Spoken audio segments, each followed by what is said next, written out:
We need the extension cord. With that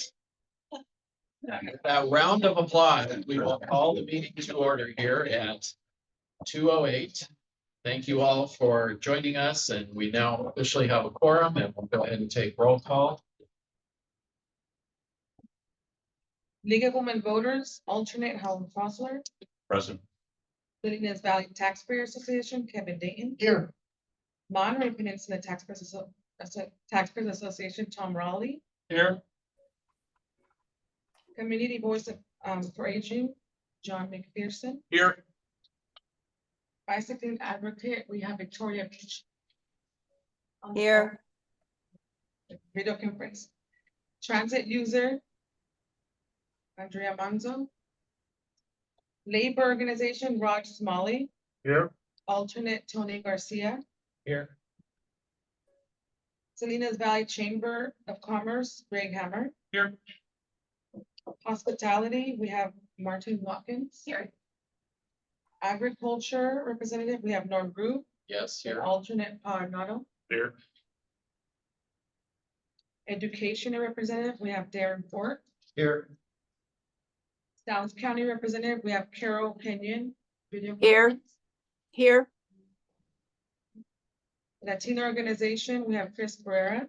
Here. And alternate Diane Jimenez. Here.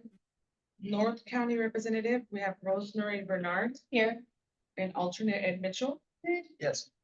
Construction Representative, we have Kevin Severson on video conference. Keith here. Chair, we have. Yeah, sure. So, Oh, I'm sorry. that's okay. So we do have a new member who's joined the committee, so I'd like to introduce Tony Garcia. He is the alternate for the Labor Bay Council. Monterey Bay Central Labor Council. Thank you. So, Rod, should we share the news with them? Not yet. Okay, all right. So Tony has joined as an alternate. So Tony, thank you and welcome. Thank you. Pleasure to be here. All right, yeah, thanks. Appreciate that. Thanks, Tony. I'm gonna start by making an announcement. Tamsi sent out a press release yesterday announcing that the Canyon Del Rey segment of the 4-tag trail is initiating itself, and the segment runs from North Fremont Boulevard through Canyon Del Rey, SR 218, and to the work through the Work Memorial Park and Del Rey Park, under SR 218 to the corner of the Frog Pond, and then back up to our 218 Carlton Drive, then to Plumas Avenue. So this is a long segment that's getting started finally. So we appreciate that. And I just note that that's one of our projects or programs that we have as part of Measure X. So it's nice to see that finally getting underway. And glad that the press release went out yesterday. So very good. All right, at this point, we'll move to public comment. This is any member of the public may address the board or this committee on any item that is not on the agenda, but within the jurisdiction of the X-Talk committee. All public comments will be limited to 3 minutes, and unless I specify otherwise. And so comments on items on the agenda will be taken during those agenda items. So are there any public comments at this point on items that are not on the agenda? Not seeing the hands going up fast on Zoom. So anybody in the room? All right, I'll close public comment and we will move on to the agenda. First item is the consent agenda. We can approve the draft minutes from the April 16th meeting. Those were all distributed in the packet to the committee members. And so at this point, I'll ask, are there any comments? Anybody want to hold the consent agenda? Any members of the public want to make comments on the consent agenda? Not seeing any, so I will ask for a motion from the committee to approve the consent agenda. So move to accept. Okay, thank you, Rod Smalley. Is there a second? Second. Second, Tom Rowley. Thank you very much. All in favor, please say aye. Aye. Any opposed? Any abstentions? All right, passes unanimously. Thank you very much. All right, that takes care of our consent agenda. Now we move on to Measure X projects in the city of Soledad. And we do have Don Wilcox with us today. So Don, you're welcome to step up to the podium. And who's you want to introduce Don, or should we just let Don introduce himself? Yes. Thank you. Thank you, everybody. I'm Don Wilcox. I'm the Public Works Director, City Engineer for the City of Soledad. Been there since 2012, took a couple of years off, but came back. I'm going to give some history on Soledad and Measure X process. And then our engineer, Alex Ramos, is going to do the actual presentation on what we're currently using Measure X. So Soledad is one of the 4 South County cities. Our famous gateway to the Pinnacles, and the first one to put up a large-scale wind turbine in the region, probably on the central coast. We're also working on being the first ones to pipe reclaimed water through the city. So a lot happening in Soledad, and Measure X came along at a time that Soledad was really trying to build a Pinnacles Parkway project. So as the measure came to be, a lot of agencies were struggling for road maintenance funds. Soledad was really struggling to build this part of Pinnacles Parkway. So we were able to get it on the ballot measure that Soledad could use funds for maintenance projects and or the Pinnacles Parkway, which was a new project. We struggled with that project. We still have not made any headway in land acquisition. So we've changed or turned back to maintenance. Our roads need maintenance, especially Front Street, the main road that you could see from Highway 101, which is also the US 101 bypass for Soledad, which we saw for about a week last winter. They were doing some bridge work up on 101 and bypassed the northbound lanes through town every night for 4 or 5 nights. So Front Street, it was a streetscape project about 15 years ago, and so it's definitely needing some maintenance. Unfortunately, the wrong trees were planted along Soledad, so they've torn up the sidewalk, curb, gutter into the street. That's a big effort. And so we're proceeding with that maintenance project as opposed to the Pinnacles Parkway. If we can get a planning grant or something to finish the Pinnacles Parkway property acquisition, then maybe we'll look back towards some Measure X partial funding for that. But I think our streets are going to use all the maintenance. I think that's all I wanted to say before Alex's presentation, and then we'll both be here to answer any questions. Good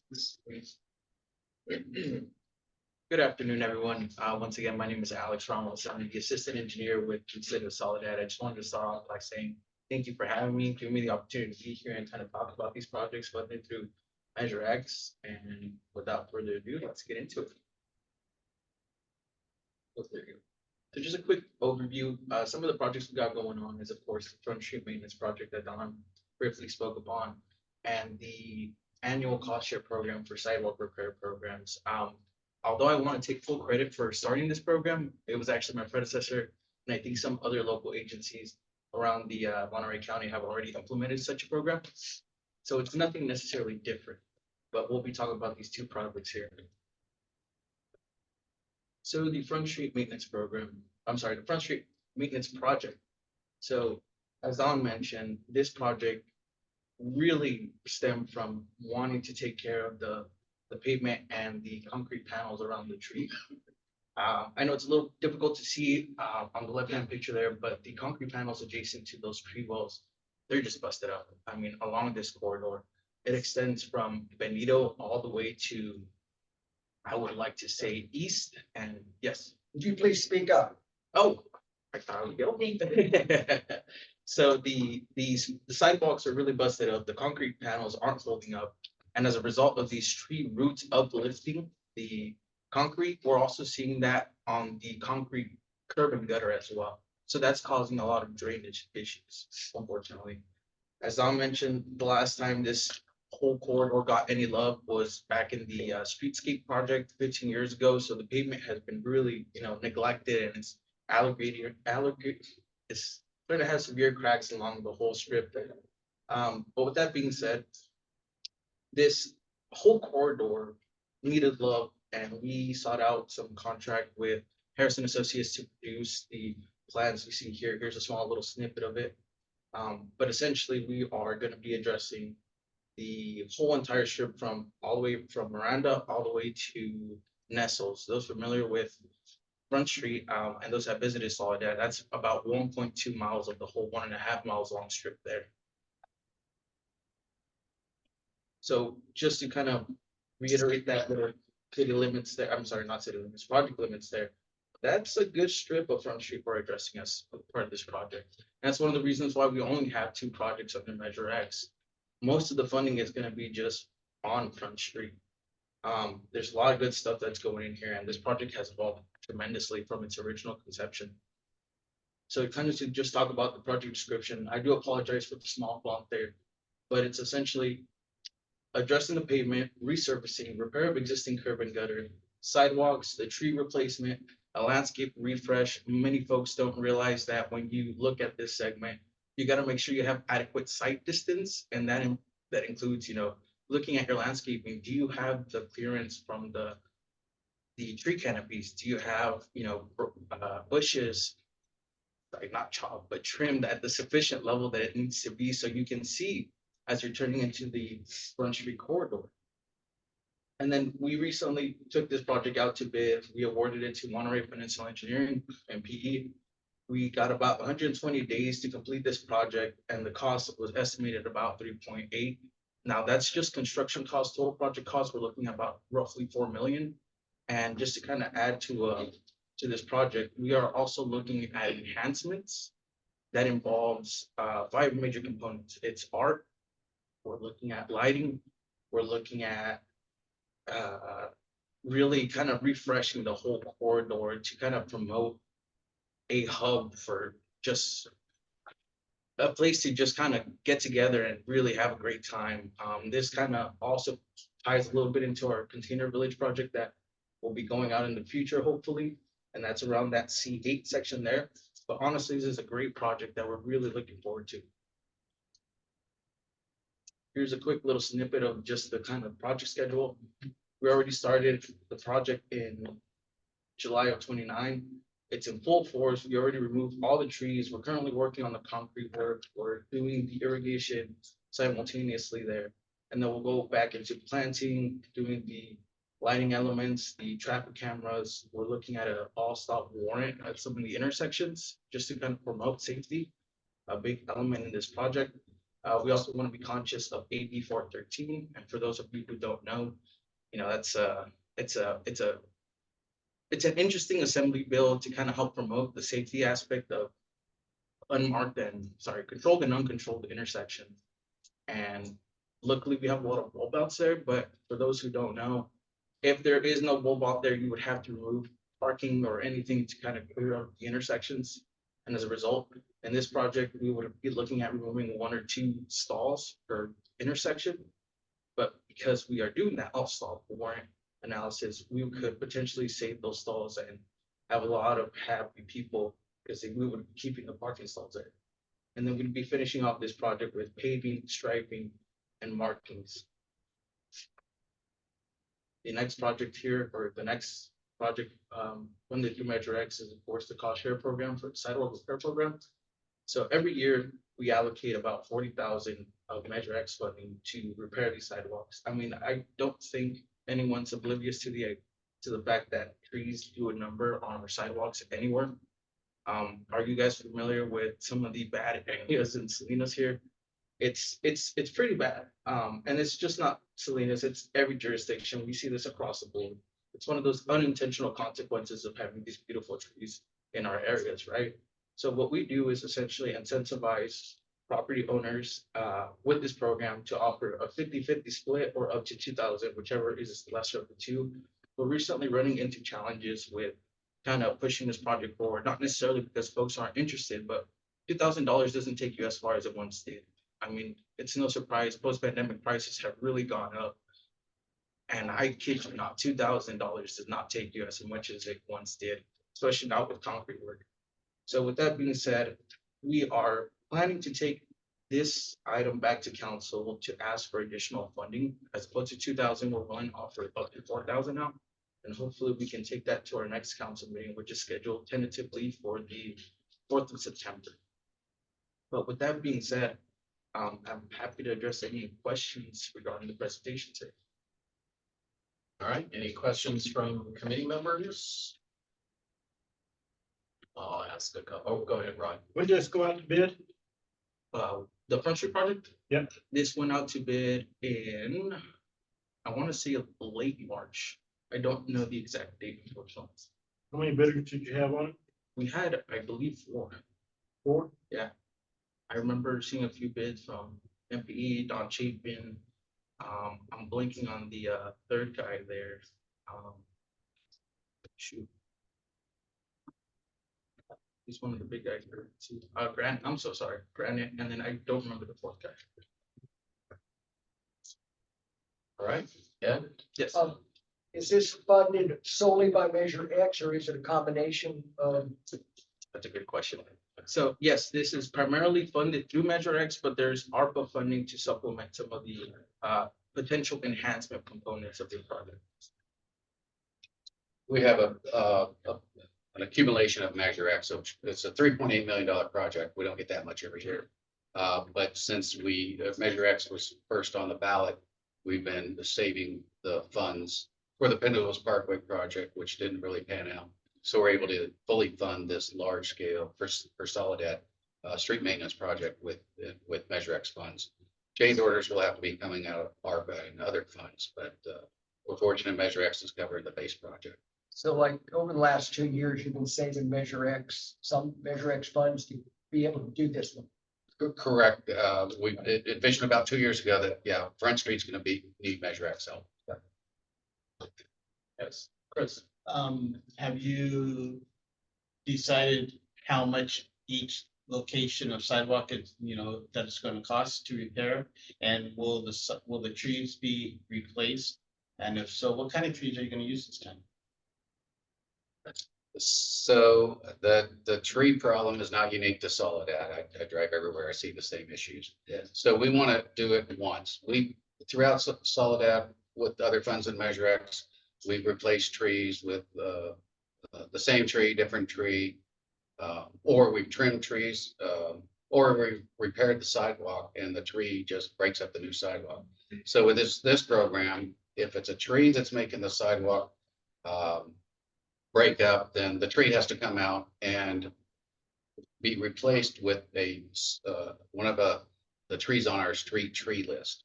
So frequently, what has happened over the years is somebody buys a house or a business, they don't like the tree up front, so they'll just swap it out real quick. No charge to the city, we replaced a tree for you. Well, 15, 20 years later, yeah, the trees become a problem. So yeah, we're gonna be more strict on, they need to be street friendly trees, hopefully trees with tap roots instead of spreading roots, or at least with the root barrier. But we've had an arborist and a landscape architect, 2 landscape architects help us pick out trees so we don't repeat the problem. To kind of add on to what Don was saying, we've identified just primarily the concrete panels around the tree wells and just the extent of where the tree roots kind of damage in the process. And you'd be surprised, you get a few, 20, 50 feet of just tree roots reaching over. I mean, it's extensive. And that's just a result of these trees kind of growing on their own and seeking water wherever that may be. And they've really started spreading the last 2 wet winters. So during the drought, they weren't spreading so much, but the last 2 wet winters, their roots are really going crazy. When we broke out the concrete, we could see the roots were about to just even amplify their effect. And with the amount that it might cost, have you guys figured out an approximate amount per location? Probably in the bid list, but I don't remember the line item dollar just for the trees. No, for the concrete, for the sidewalk. We have a unit price for concrete removal and replacement, but I don't remember what that is. It'd be for the entirety of the corridor, not necessarily into individual, blocks. John? Can you give us an example of a street-friendly tree or concrete-friendly tree? Chinese pistache, Yeah, so there's the Chinese pistache, there's a strawberry tree. there's the fruitless strawberry tree, what we call it, but I don't know the technical tree species name. I know they got funky name sometimes.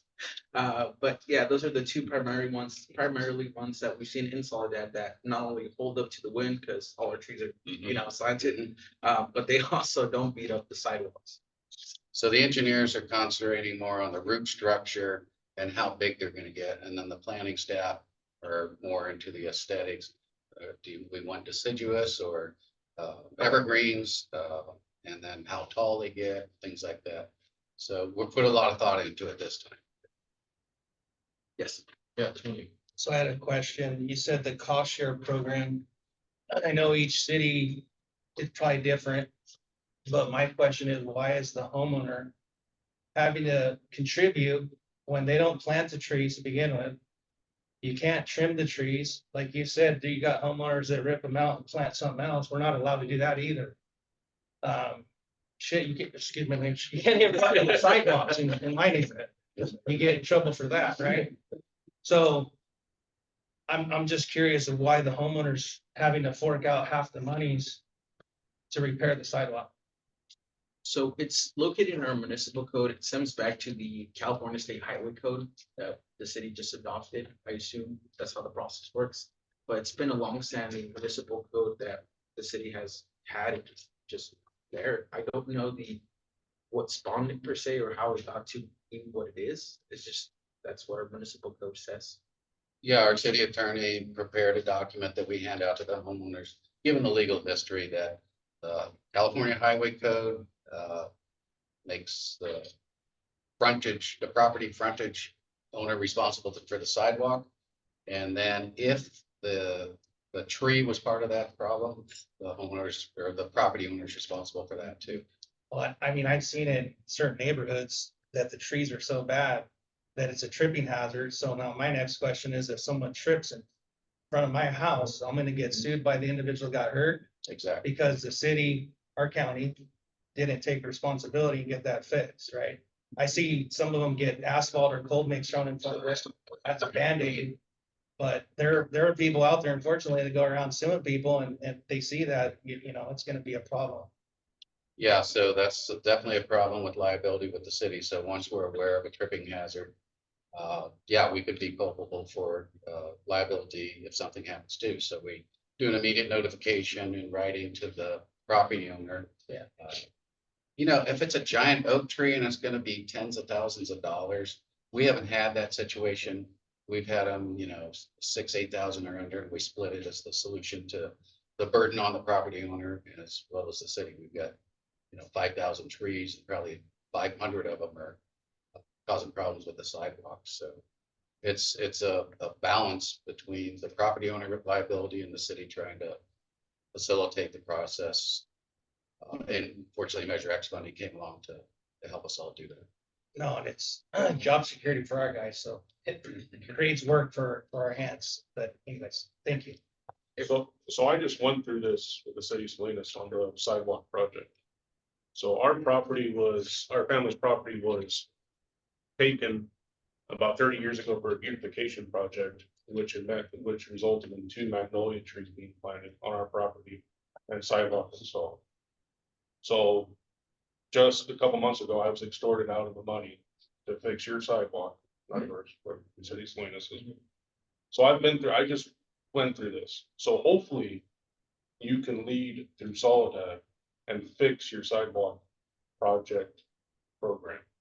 Yeah. Because I just got off the phone with your counterpart in Salinas last week as I'm watching Romy Lane be redone because it's in front of the hospital and it's getting priority. We're a block away. There's tripping hazards, 18 inches in undulation and nothing's being done. But Romy Lane is getting fixed. So I hope that your city can lead the way in revamping the sidewalk project. So yeah, we're dealing with the same. Language, or however you want to say that. And I don't know if Salinas is a charter city and Soledad is that there might be a difference between applicability. But Soledad City Council is certainly aware of both sides, the liability of the city, but also a burden. It's just frustrating when your property gets taken first time Yeah, for, that- for a quote unquote beautification project. And then you have to pay 20, 5 years later to fix the problem that was caused by those city officials. You're not compensated for the property, and then you have to pay to fix the project. So in Soledad, I just hope we did do the that. same thing with the beautification project on Front Street in 2005. We took over the sidewalks and the trees and the responsibility from the business. And now the city, with Measure X funding, is doing the maintenance on it. So the residential, we're working with them on the sidewalk sharing program, but on the areas where the city has taken the trees and the right of way, the city's doing the maintenance.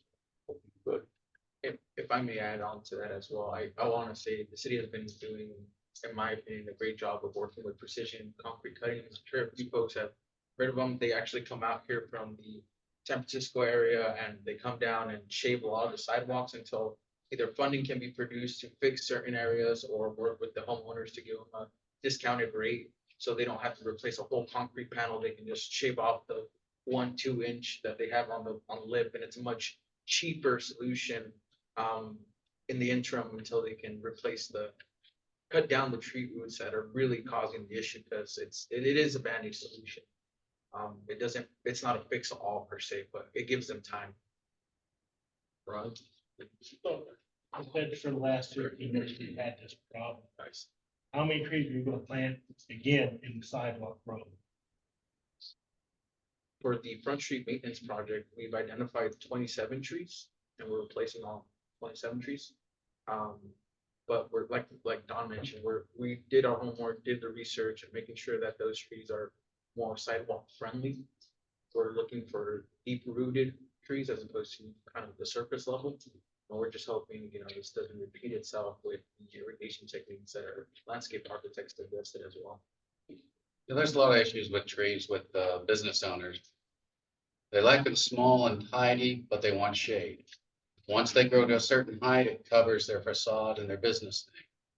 Once they grow up above that, they shed leaves into their second story gutters. So we're learning a lot about trees. The original concept was no more in-ground trees. Let's just use these nice big decorative above ground planters. But we were convinced by the arborists and the landscape architects. Yes, they showed us examples of well-behaving street trees. So we did go back to that. Well, they're round. I mean, the skateboarders don't like it because they love what the trees do to the sidewalk. For jumps and things like that. But, all right, Rosemary, as Alex mentioned, the liability issue comes up. We shave them first until we can address them. So you said that Monterey Engineering got the bid for the job, is that Correct. right?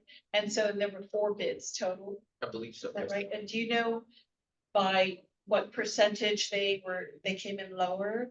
Or did they come in lower?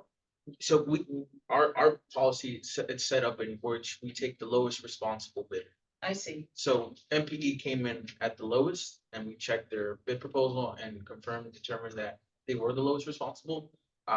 Between the first and the second, it wasn't much, of maybe $100,000. And I know that sounds.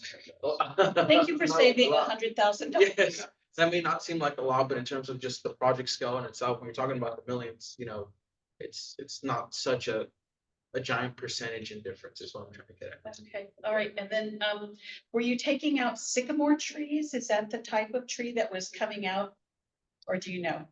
I know them as river trees. That's what they're Okay. not, and Yeah. we do understand from the people that were around at the time, the contractor substituted them from the original planned trees back at the streetscape project in 2005. Okay.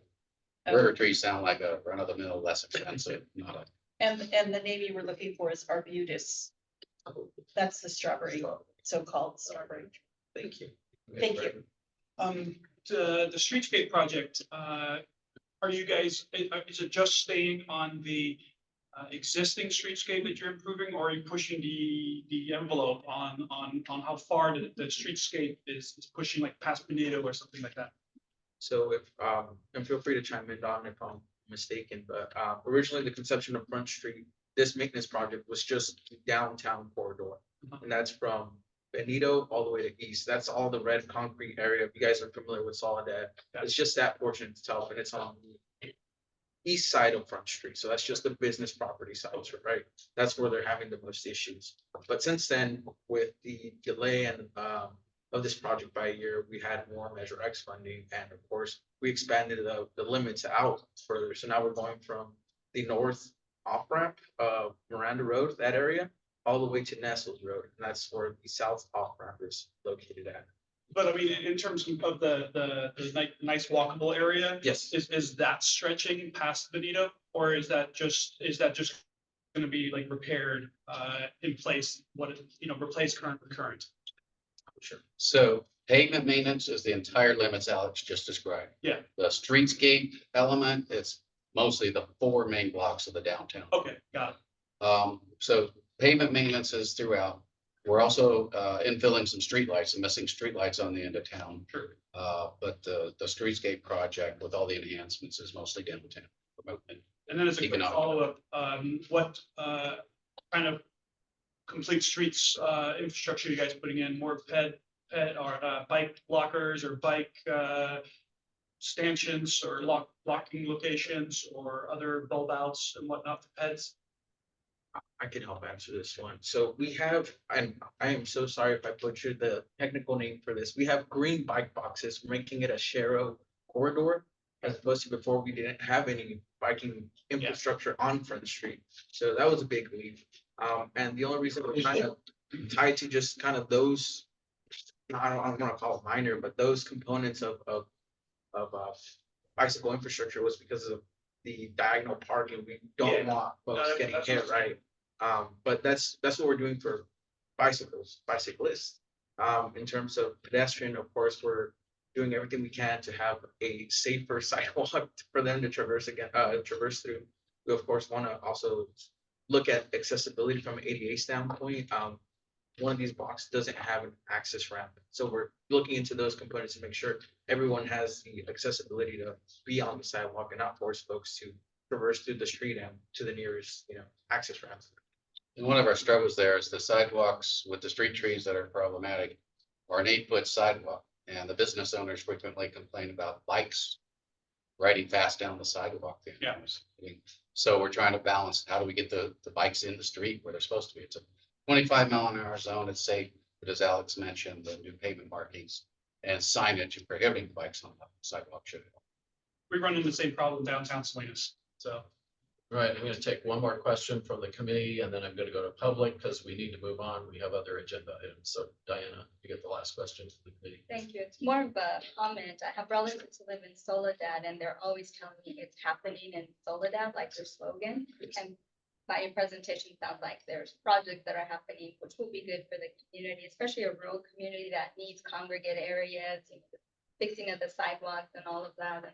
And to add to what the gentleman, or some of the gentlemen have said, I hope there are lessons learned that can be transferred to other projects, such as the cost of the sidewalk. And I live in North County in Castroville, and I know we had to pay for our sidewalks too, and that's why you don't see very many sidewalks or lots of areas without it, because homeowners just couldn't afford to pay for the cost of sidewalks.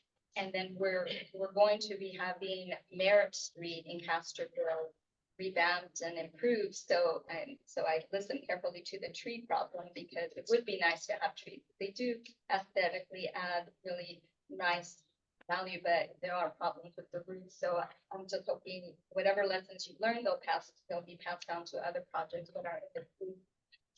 Thanks, great. Thank you. I have one more question. Okay, real quick. One last question I'm being asked to, if a resident partakes in the program, the 50/50 program, do they get a free tree? And also, is it possible for their insurance to cover the costs? That's a good question. So the cost of putting in a new tree is not covered. It's only solely to replace the concrete panels associated with the uprooting problem. And of course, the labor that's associated with either removing the tree that's causing the problem or trimming the roots that are uprooting the sidewalk, if they so choose to keep the tree. But I'm not too sure about that insurance component there. Thank you. And we've had customers multiple years. They'll do, if they've got 2 trees or their corner property, they'll do one year and one the next. Thank you. Great. Thank you. All right. Thank you. I'm gonna ask for public comment at this point. Anybody on Zoom who would like to ask a question or make a comment? Any hands raised? I don't see any hands raised, so with that, I will close public comment and thank you both very much for your presentation. And we all look forward to driving down when you're done and see how Front Street come out. Appreciate it. Thank you very much. We'll come back whenever Teresa says. Yeah, we can do this. I did an update on the Pinnacles Parkway too. Okay, about that. All right, thanks, John.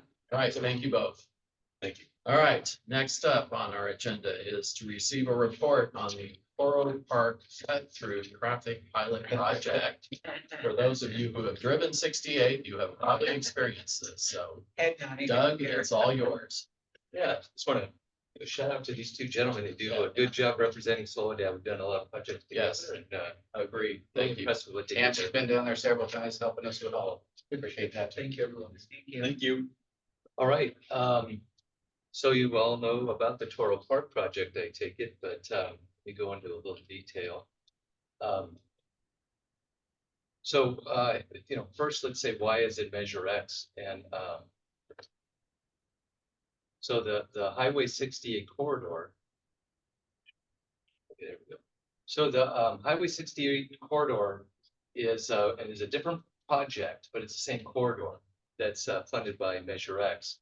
And what's in the Highway 68 project is wildlife crossings, 3 upgrades and 5 new wildlife crossings. The wildlife crossings are blue marks, and then the intersections, there'll be 9 upgrades. And all of them are being proposed as being the preferred alternative, which is roundabout design. We're not here to talk about that. We're about what's not in the project. And when we were doing this project, we got a lot of complaints from the Toro Park area here that's east of the project limits, and how the congestion that happens on 68 impacts their area. And as opposed to adding it to a project that's very well into its stages of the environmental aspects, we decided to break it apart and have it as a pilot project. So just to orient you, Monterey, Salinas, morning traffic is mostly coming from the valley into the peninsula. What happens is congestion in the morning happens in this general area. People try to bypass that. They say, well, I don't want to be stuck in this terrible traffic. So what do? I go on the local streets here, and let's blow that up. So what happens, there's 2 rounds of it, or 2 phases of this cut through traffic. River Road and Reservation Road, you see the traffic come here, and it's not that much, but they will come all the way down and come out Torero Drive here. And then a second wave comes in as traffic backs up to about here, queues back up from the merge and the signal down here at San Venancio. You start seeing people, a lot of people coming off here, coming through the streets, and then making a right turn. And then in turn, the people that are making the right turn slow down the through traffic, which causes a backup. It's a vicious cycle. So we wanted to break that vicious cycle. This is what it looks like on Portola Drive. And this is the school. You can see the school bus here. So this is your reference. This is the school here. This is all cut through traffic. This is not parents. This is just unbelievable, the number of vehicles doing that. Then it gets so bad that people start seeing that Portola's backed up. So 68's backed up. The aggressive drivers get off. They start driving here as fast as they can. They say, I can't drive fast enough to make up for the this out of place. So they start going on the side streets. So we call that cut through traffic. That is on a residential street. How would you like that on your street? It's pretty amazing how bad it had gotten. So we call that cut through traffic. So what's the solution? When you add these up, there's not a lot coming in through here. This is Sierra Village, and then this is Toro Park. But mostly we're just, we call this whole area Toro Park.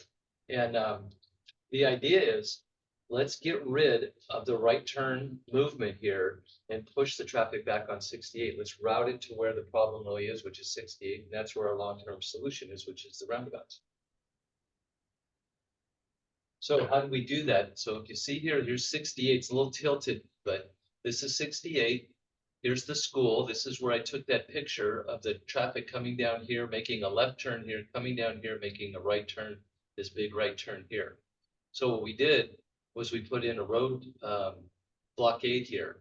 We kept the egress, or that's the egress, the entrance is still allowed.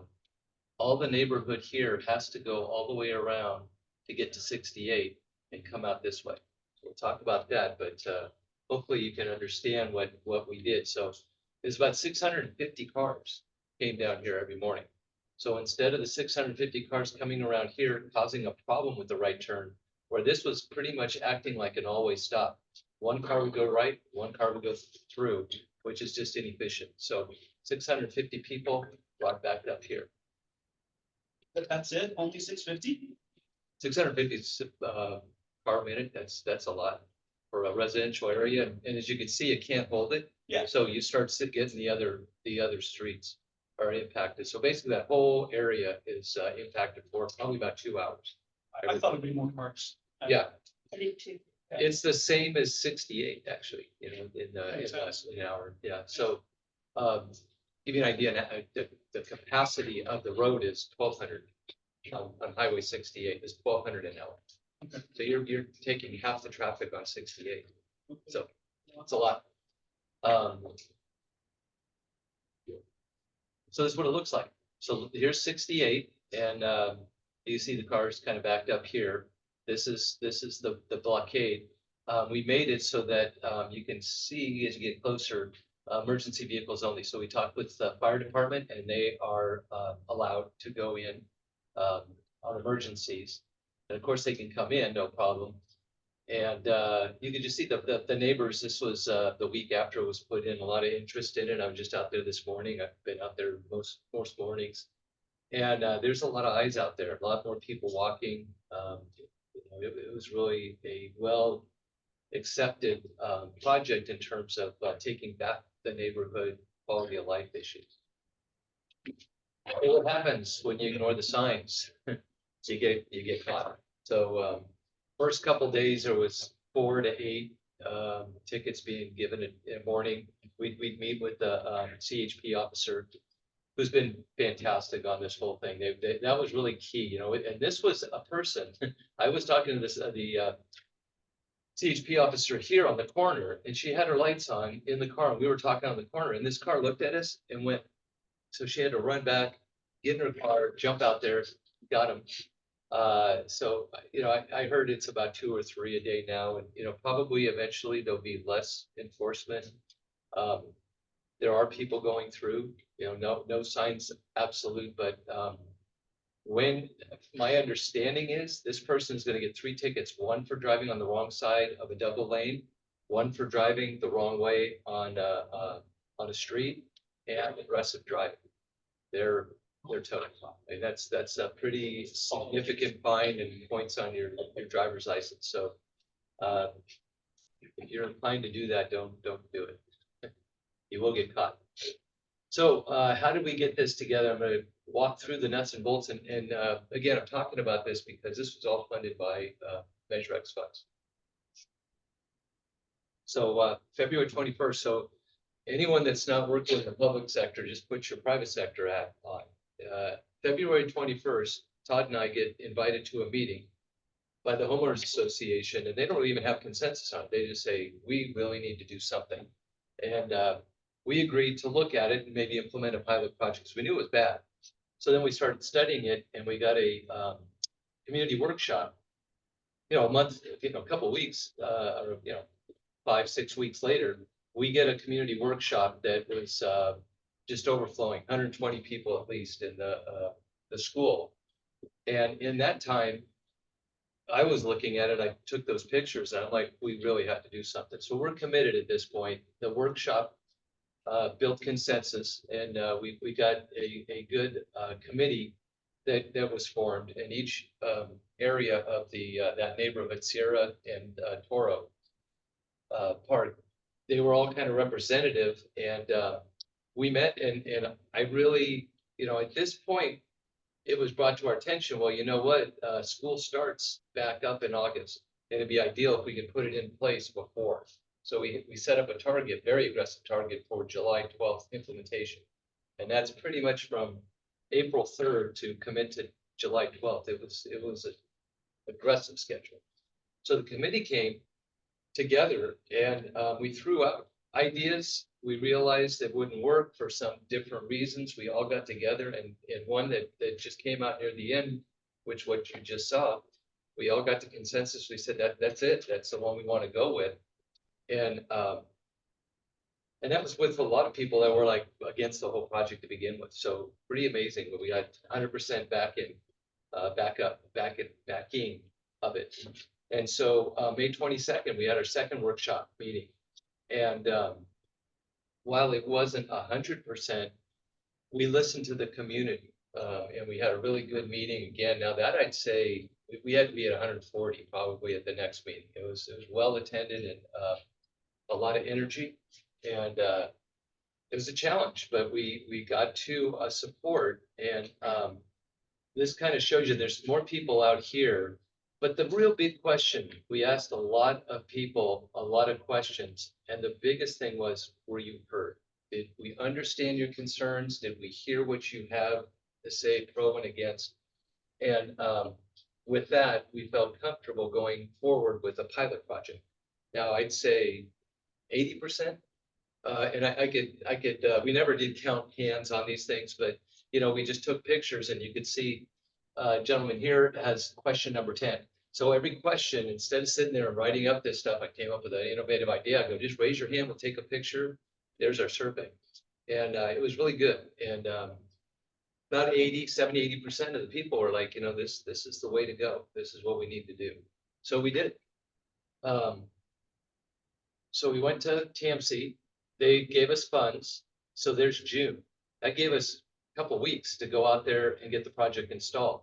And then that's installed July 12th, and first day of school is August 7th. So that gave us a little bit of time to adjust, and just enough time for the school district to hear about it. We were coordinating the whole time, but a couple days before school starts, they call us up. They go, "Oh, Doug, can you redesign our whole drop-off area, because it's really terrible." I go, "Well, yeah, I know. I've been looking at it, and I didn't want to touch it with a 10-foot pole."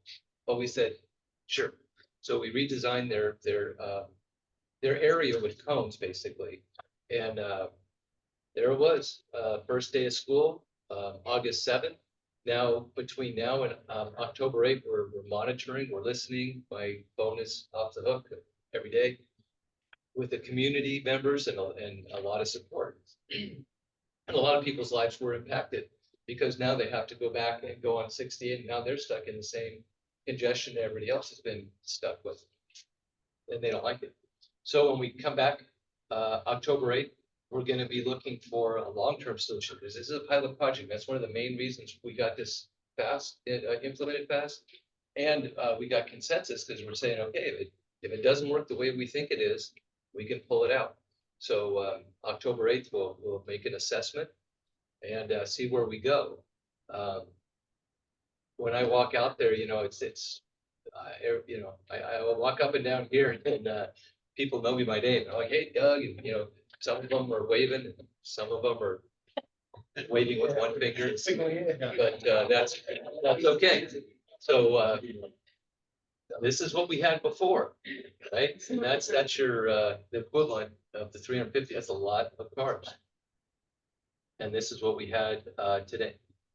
About the same time. This is right off after the drop off.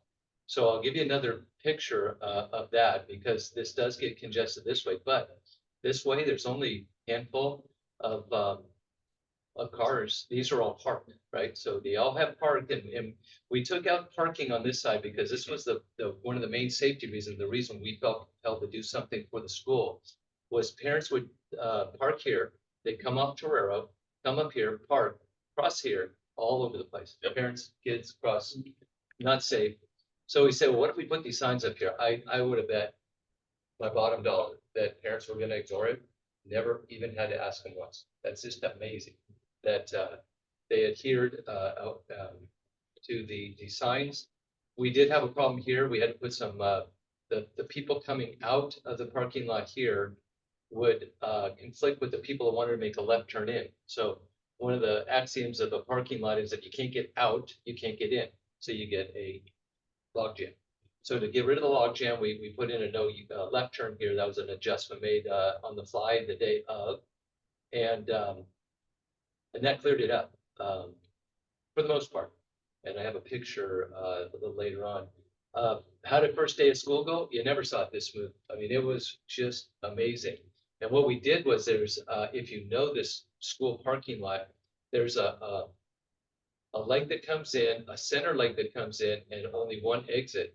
And right here was really a crisscross where people exiting would go this way and people coming in would come this way. It was just terrible. So what we did was just put cones there. And we put this parking lot here that used to be for visitors, and they would park here and cross here with their kids. We put it into faculty. So we made this faculty only. We cut out this area so all the parents have to come in. They come here, drop off, and get going. And it works just amazing. I was pretty impressed. This is first day. Again, you know, this is running pretty smoothly, and we're very happy with the results. So what's next? This is Highway 68 now. We didn't solve that. That's still a problem. It's still queuing up, but the traffic is where it should be, and the problem is where we know it is. So if we went wide and Portola Road, we'd be doing the wrong thing. So what we did was we pushed them back onto the highway where they should be. We're working with Caltrans to improve the traffic signal operations at San Venancio and Crowley Tierra. We got a little leeway there. They're a little hesitant, but we're hopefully we can kind of push them a little bit more. And then we're looking to buy what's called adaptive signal equipment. We hope to have that in the near term, which will again improve the traffic flow. But the main problem is the merge that and then the signal kind of starts interacting with the merge, and you get this this issue. And then to go back, just so that you know, it's not all perfect. Here's that exit that I was telling you about. This left turn has to be able to get out for these people to get in. So what's happening here is this is literally a backup that I saw this morning. I can't verify it, but I've been hearing that what a lot of people do is they get off on Highway 68. I have to show you. Sorry about that. But they get off on Portola and they get back on just to sidestep a couple people. So what they'll do, what they're doing is they get off here and get back on. Get off here, take a U-turn, get back on. Come back here, take a U-turn, get back on. Then when they get back on, they're aggressive and they push here right about where the merge is. So now you literally have 3 lanes going down to 1 lane. And it's just terrible there. And again, they're creating their own problem. They're aggressive driving. So we're trying to work with Caltrans to get a no U-turn sign here. Somehow address that, but that's our main problem now. You know, these big arrows have to be served. We got to open up the floodgates at San Venancio, and that's my presentation. All right, thank you. Tough questions, John? Yeah, so having lived this for years, having kids there, I used to have hair, and I'm just thankful my wife is not in jail. You know, I would just say that be really diligent before pulling that thing out, because I'm sure there are people who are upset about having to do that long loop, but you know, just living the experience. If you've improved that, you're not only you have the residents, but you have all the people, whether they're up in Las Palmas or up higher, who drop kids off there, who were, you know, their lives are improved upon. Real quickly, the animal crossings. On July 4th, coming home from west to east, got blown up by a deer, $11,000 damage, thank God. we weren't killed. Are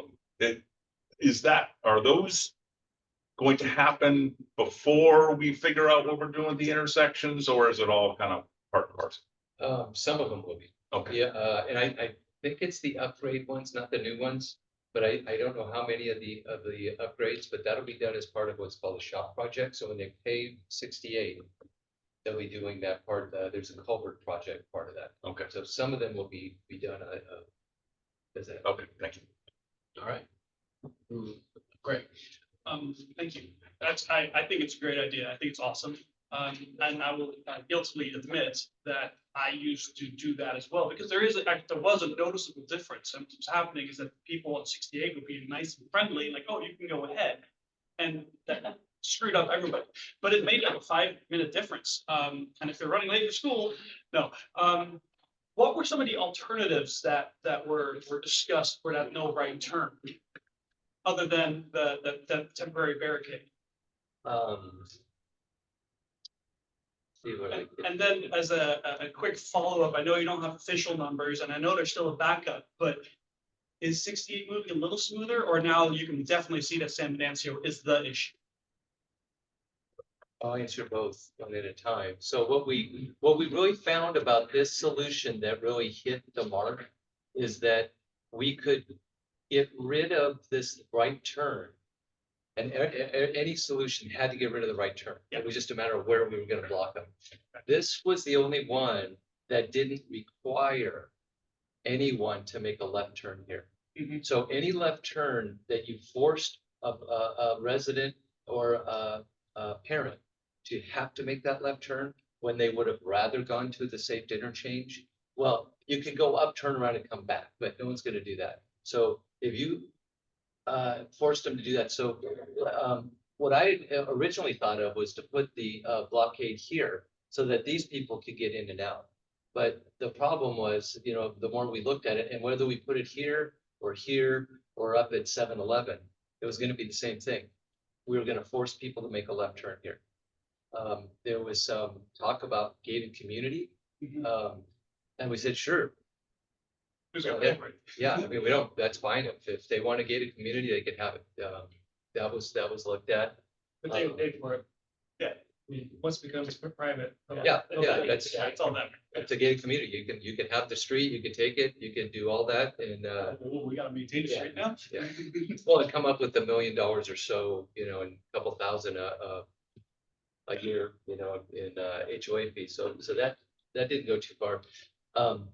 There was some talk about photo enforcement here, but we talked to CHP and there's not ability to do that. And right now I haven't found anything that did that. It's photo enforcement is usually intersection and it's a whole different ballgame. But those were trying to think. We did a pretty good collaborative effort on this and we looked at a lot of different things, but it came down to that. So every time we got there and we said, well, that forces people to make a left turn, the committee goes, oh, got it. So we just came around this pretty quickly and nobody had this on the radar, not even me, but that's the thing. I said, everybody goes, you know what you want. Why don't you just tell us? I said, well, I don't want to say anything. And sure enough, it was kind of nice because they came up with a solution they support. Other questions? Oh, I'm sorry. I don't know. Thanks, Nikki. Congratulations on getting consensus. I think that's really big. And my question is, you mentioned this is a pilot and the Measure X dollars were used for this pilot.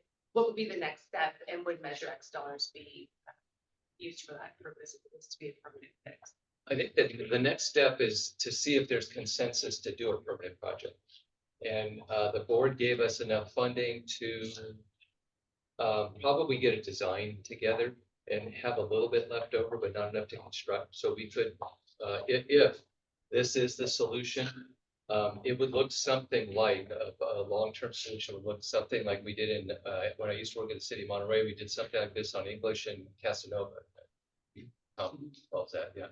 So it'd be nice, be a tree, landscaping, somewhere that we don't lift up the sidewalks. And But how that's long is the pilot for? the pilot, in my opinion, is as long as they want it. So when we go October 8th, I haven't figured it out exactly, but I'm gonna try to ask them to vote in one way or another to say, do we keep it? Do you keep it, look for some magical solution that could, somehow reduce the impact to the neighbors? Or do you just say, hey, the solution's worse than the symptom? And so we'll probably have 3 buckets. 2 of those say keep it in place. One of them says take it out. I don't think there'll be a majority in the take it out. So I think we'll keep it there. We'll look at the funding. Then we will look for grants, things like that. But it depends on how long we want to hold off on that permanent solution. I think some of them, if you notice, I took that picture here and there was a bunch of signs here on sandwich boards, barricades. We could do some things real quickly, put signs up there. I would say that could be done real quickly. And then others like this would take a little bit more time. The school would have to do things on the school property. We kind of went a little stretched on that.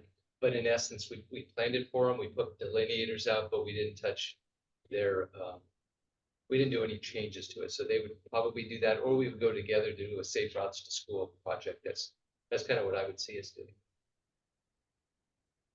Yes, Diane. Up to 150,000 for this pilot project, how much was allocated to help the school redesign your student drop-off? It wasn't allocated. To be honest, the 150 was more than we're gonna need, but instead of, got that schedule, that's an insane schedule. We didn't do an engineering estimate. We just said, hey, it's gonna cost what it's gonna cost. I would say it was probably, I did most of it, so I don't even want to put my hours in, but a consultant's hours, maybe 4 of their hours, 4 of my hours. Let's double it, maybe 10 hours total, $100 an hour, couple $1,000, maybe. I only ask because in North County, we have all these drop-off elementary schools that are, all over North County, and that's always a concern, a safe student drop-off. And so that's why I was wondering, like, what was the cost to do an assessment like that to help the school district improve the flow of the traffic to the student safety? Yeah, actually, I worked with the county on North High, and we did help them redesign it. So, but a whole capital improvement where you change it, that's a whole different ballgame. This was just like, what can we do in 4 days? So probably a lot more to do a full assessment, but we did that for North County High, and then they did a consultant to come through with probably tens of thousands of dollars to come up with it. And the North County Safe Route to School Plan is going on right now, which includes site assessments for all school sites and recommendations. So all that work is actually going to be happening this next year. On the committee, So- that didn't. So yes. That's why I was like, how Yeah. much was it? So And this wasn't part of that one, and that's why we decided to do this, because had they been in North County, they would have gotten that kind of work. So it was kind of So the good news, it's already funded and scheduled to happen for North County. but it's only 1 million for all of North County, so that's Cockrell, Las Lomas, and then all these different areas. So we're not like one little community like that. So 1 million doesn't really go that far. So that's why I was asking what was the cost to kind of. But that $1 million is for physical improvements that are decided on by the community. The work of the assessment and recommendations is funded separately through the grant, the planning grant. So there's 2 parts to it. And you're right, it's only $1 million spread out over a larger area. But the technical work to make recommendations is funded. in general, to get to your question, usually whatever it costs, 10% is design. So if you have $1 million, you're gonna have to spend $100,000 designing it. Other questions? Comments, remarks? I will. Follow up. You were gonna follow up on the question about San Bernardino. We talked about all the repairs you were gonna make, not repairs, but the solutions you were gonna make for the traffic over here. And the gentleman asked, was there any response to San Bernardino being the cause of the problem, if there's any plan to? Oh, like if it's sped up 68 at all, or if there's. Oh, did it improve? Okay, yeah, I don't remember San Bernardino. Okay, sorry. No, Yeah, it's okay. you caught me. What we found is, it's really hard to explain this without getting into the walk, but if you drove it enough, you would find that all the way back to, you go from Portola all the way to San Venancio. It used to be just on and off, on and off. I used to call it the slinky. You would just get these, what's called shock waves that go through. Now it's very clear, and there's some question. It's like, was San Venancio the problem? Was Torero the problem? Was the merge the problem? So by doing this, we significantly increased the traffic flow between the merge and San Venancio, but now San Venancio backs up almost to Toro Place. So now we know that needs more green time. We've been asking Caltrans to give us more green time. They're like, well, we're trying. So we hope to get more green time so we can solve that. And the merge is the merge, but I do believe those shock waves that come back, the slinkies that come back affect the merge.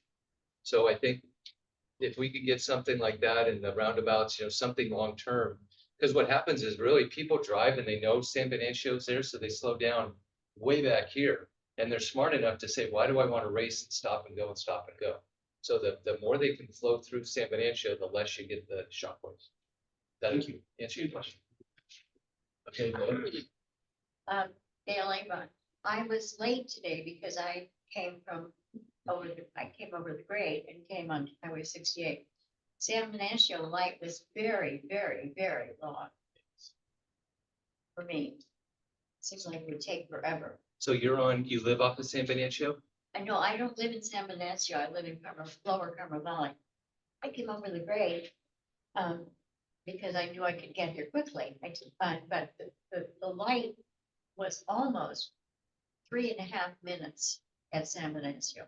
That you had to wait on the side street, or you waited? No, I wasn't waiting on side street. I was waiting in the center lane. 68. 68 was just, but the signal was the problem. It was red for The 3 minutes. signal was very long. It was red for a long time. Yes, that was today. That was about. Due to traffic. It's very long. Well, I'll talk to him.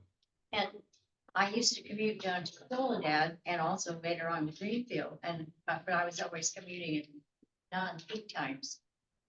My Highway 68, 20 years ago, about the time I retired, was not as bad as it is now, but the lights seem, it just, it was really not good. Okay. I think they could do better. I'm working with them, so we hope to have improvements done shortly. Now, this is, there were some school buses on the road, obviously, they were the smaller buses for the special education kids.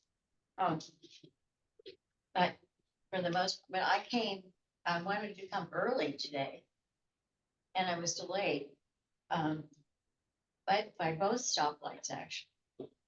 Yeah, and it could be just more traffic that they can handle. Yes, I think. it is. That, okay, but still the more the green time, but it wasn't like you saw a red light for 3 minutes straight. It took you 3 minutes to get through the intersection. And I said, well, I'll just be late for the meeting, but I'm not a parent, trying to get my kids to school and myself to work.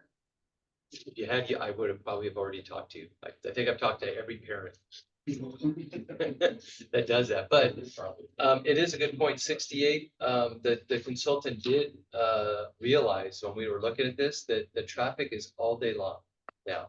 It really isn't as much of a peak, but it's just a little bit more in the morning and the afternoon, but it's a heavy Yes. order, especially with engine being fixed. So there's a lot going on. Engine and then Davis Road is closed, so it wasn't the greatest time to do this, but I don't think there's ever any good time. So I have a question. Have you had any concerns from parents of kids that are going to San Venancio School that they're late or their buses are getting hung up in this backup on 68 now? Daily. Daily, I get a call. Oh, daily. From a new parent. Like I said, I have talked to every parent that goes from Toro to San Venancio. Yeah.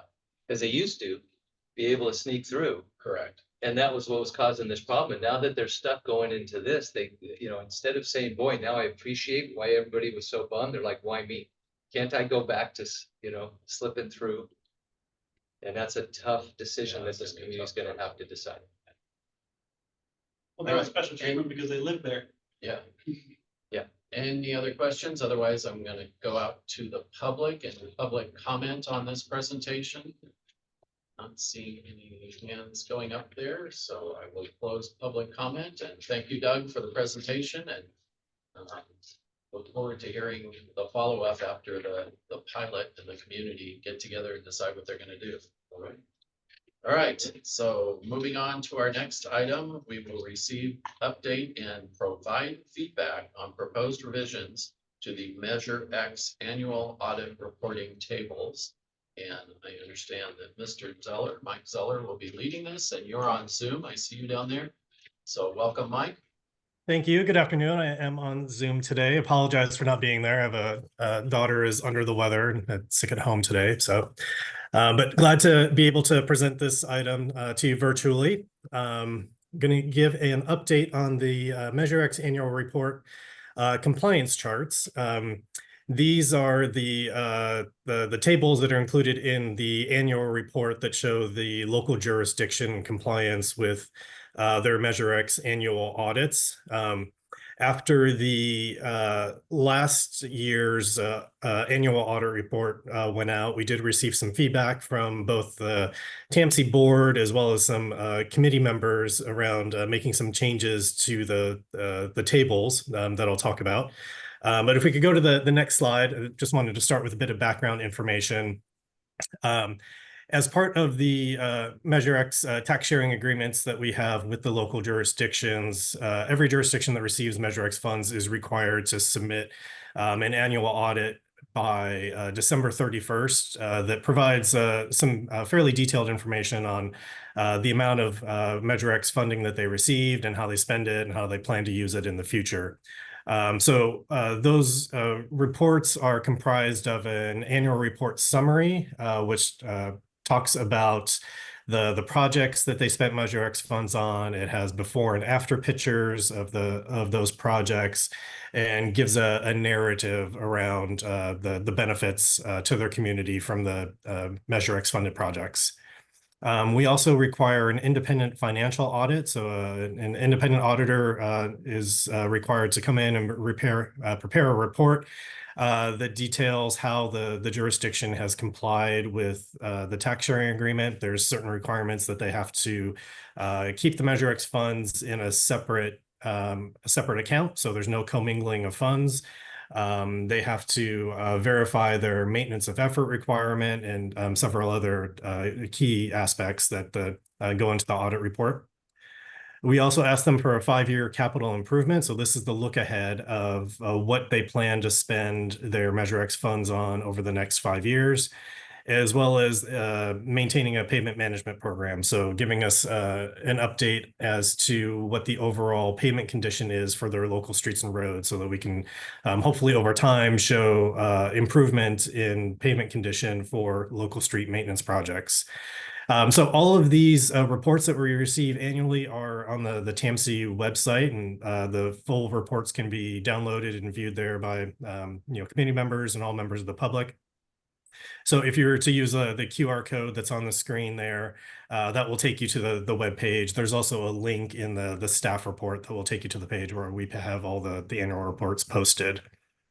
So if you go on to the next slide, what we try to do in our annual report, or what we have done in prior years, is try to take all of that information, and it's quite a bit of information that we get from the jurisdictions, and distill it down to a summary of something that's easily digestible to show how the jurisdictions were maintaining their compliance for using their Measure X funds. And so the chart that we have up here, this is what was in the last year's annual report. Basically just gives a summary of if the jurisdiction was in full compliance or if there was some compliance issues such as not meeting their maintenance of effort. So you'll see ones that are marked with the MOE, or if they had submitted their reports late, there's the late compliance. There was, you can see in 2018-19 for Salinas, there was an ineligible expense that needed to be made up. Some of the feedback that we received around this chart was that it obviously doesn't provide a lot of the comprehensive financial information, detailed information on revenues and expenditures, that all of that information is included in the annual reports that we get, but obviously it's not captured here. We had received some comments about clarifying the language that's used in the annual report and in the chart.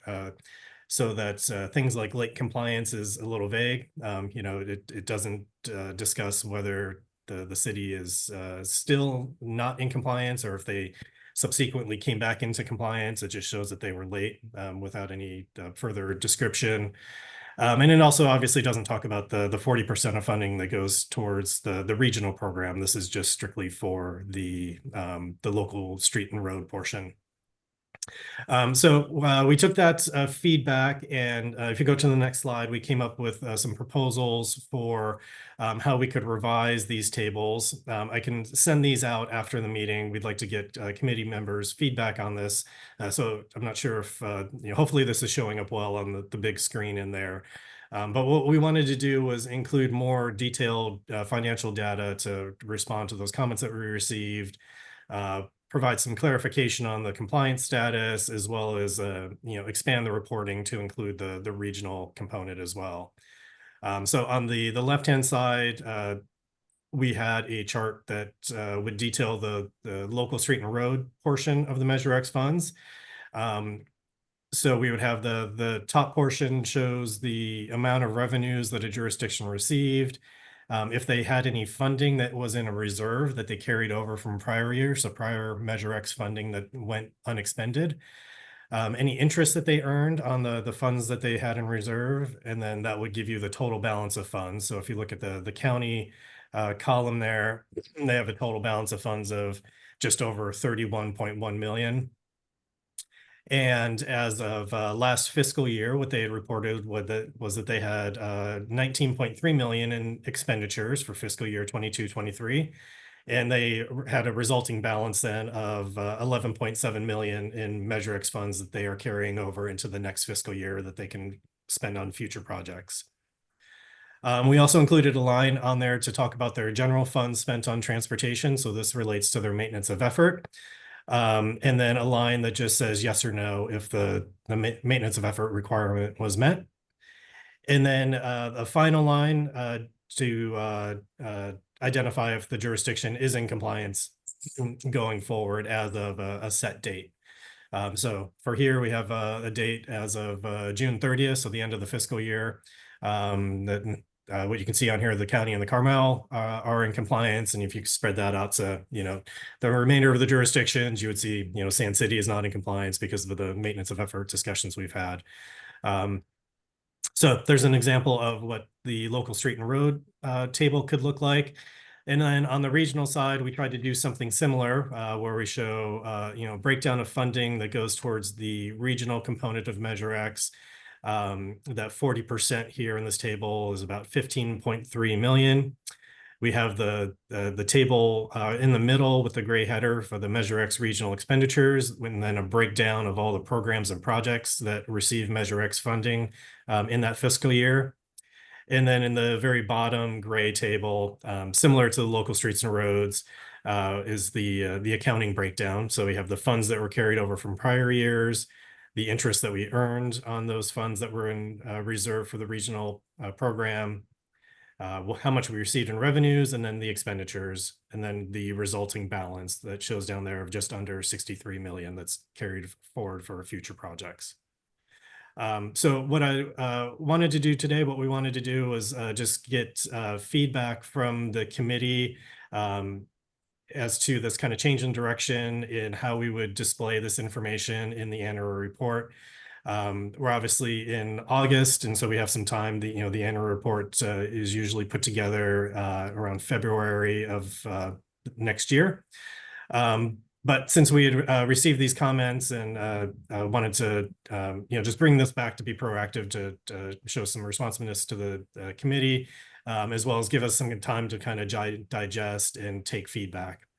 So with that, I'd be happy to take any questions or feedback that you have today. And then, as I mentioned, we can send these out separately via email if you'd like to comment after the meeting as well. All right, thank you very much. And I'm going to start with the first question. On the right side there, the last line item, remaining balance as of June 30th.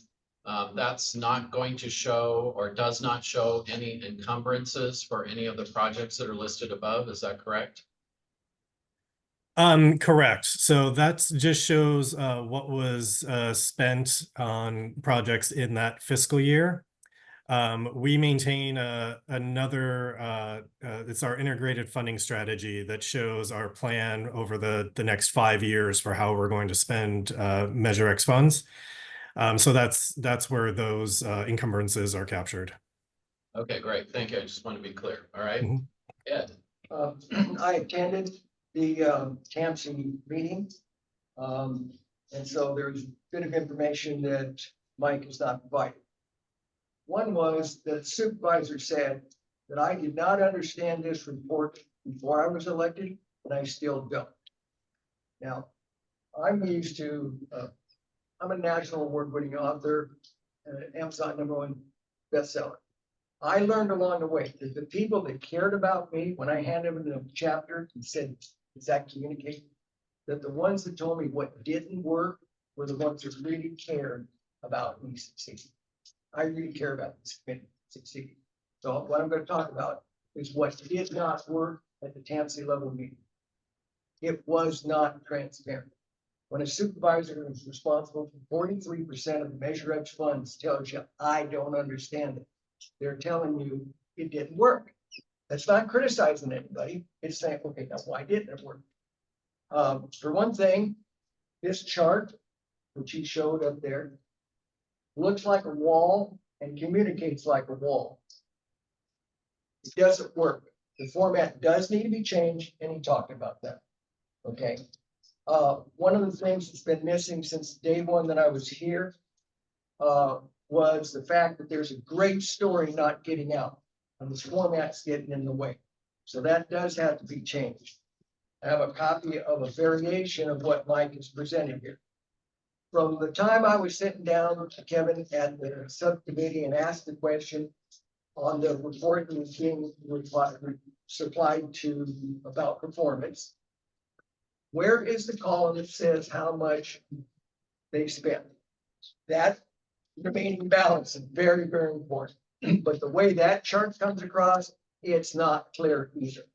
I'd like you to take a look at this chart and I'll walk you through why it's far more clear. Now, Norm, you and Todd were not here one quarter when I presented this report, and other people sitting here looked at it and said, oh, this is much more clear.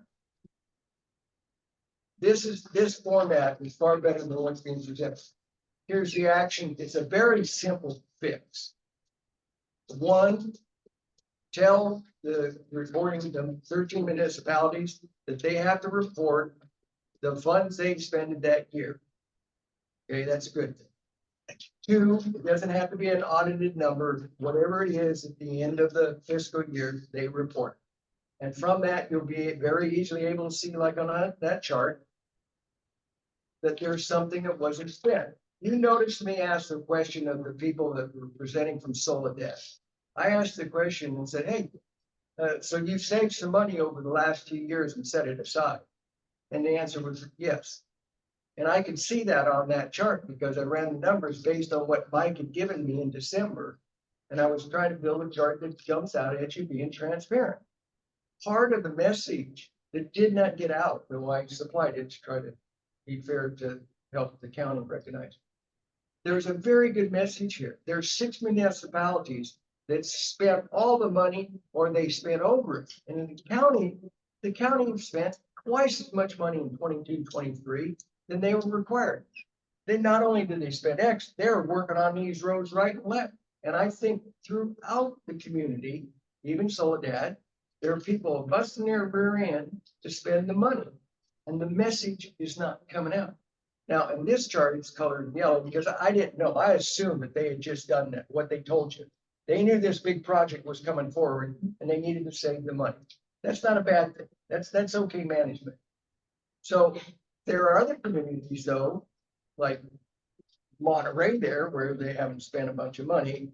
And that's one of the things that's not coming out in the annual report is, okay, we've got to set aside. So it's an easy problem to fix, but that format, I'm going to tell you, sucks. It does not communicate. This chart does, and that's the type of chart you need to go to. And if it shows that somebody's, behind, before we go and talk to TAMS, the Oversight Committee, you need an answer for that. Because I think it's really a great story that's poorly presented. And it's not anything that anybody's trying to, it's too geeky. Yeah, the wall chart and those charts that Mike's talking about, please go to what's normally done a lot of times in an audit. What did you get? What did you spend? What's left over? Now, the public, supervisor's telling you he didn't get it and he should.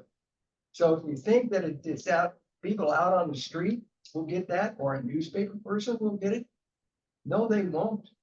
That is a great story. So, very simple fix. Well, Mr. Chair, I'd like to present the opposite story as someone who was chair of the committee when that chart was formed. While I think these numbers are great and important, we have to keep in mind, we are not a policy committee. We are an oversight committee. Yeah. And our job is to take certain elements that the local governments are required to do every year and to determine whether or not they do it or not. And what we did was, as a committee, some of you were there, we made a list.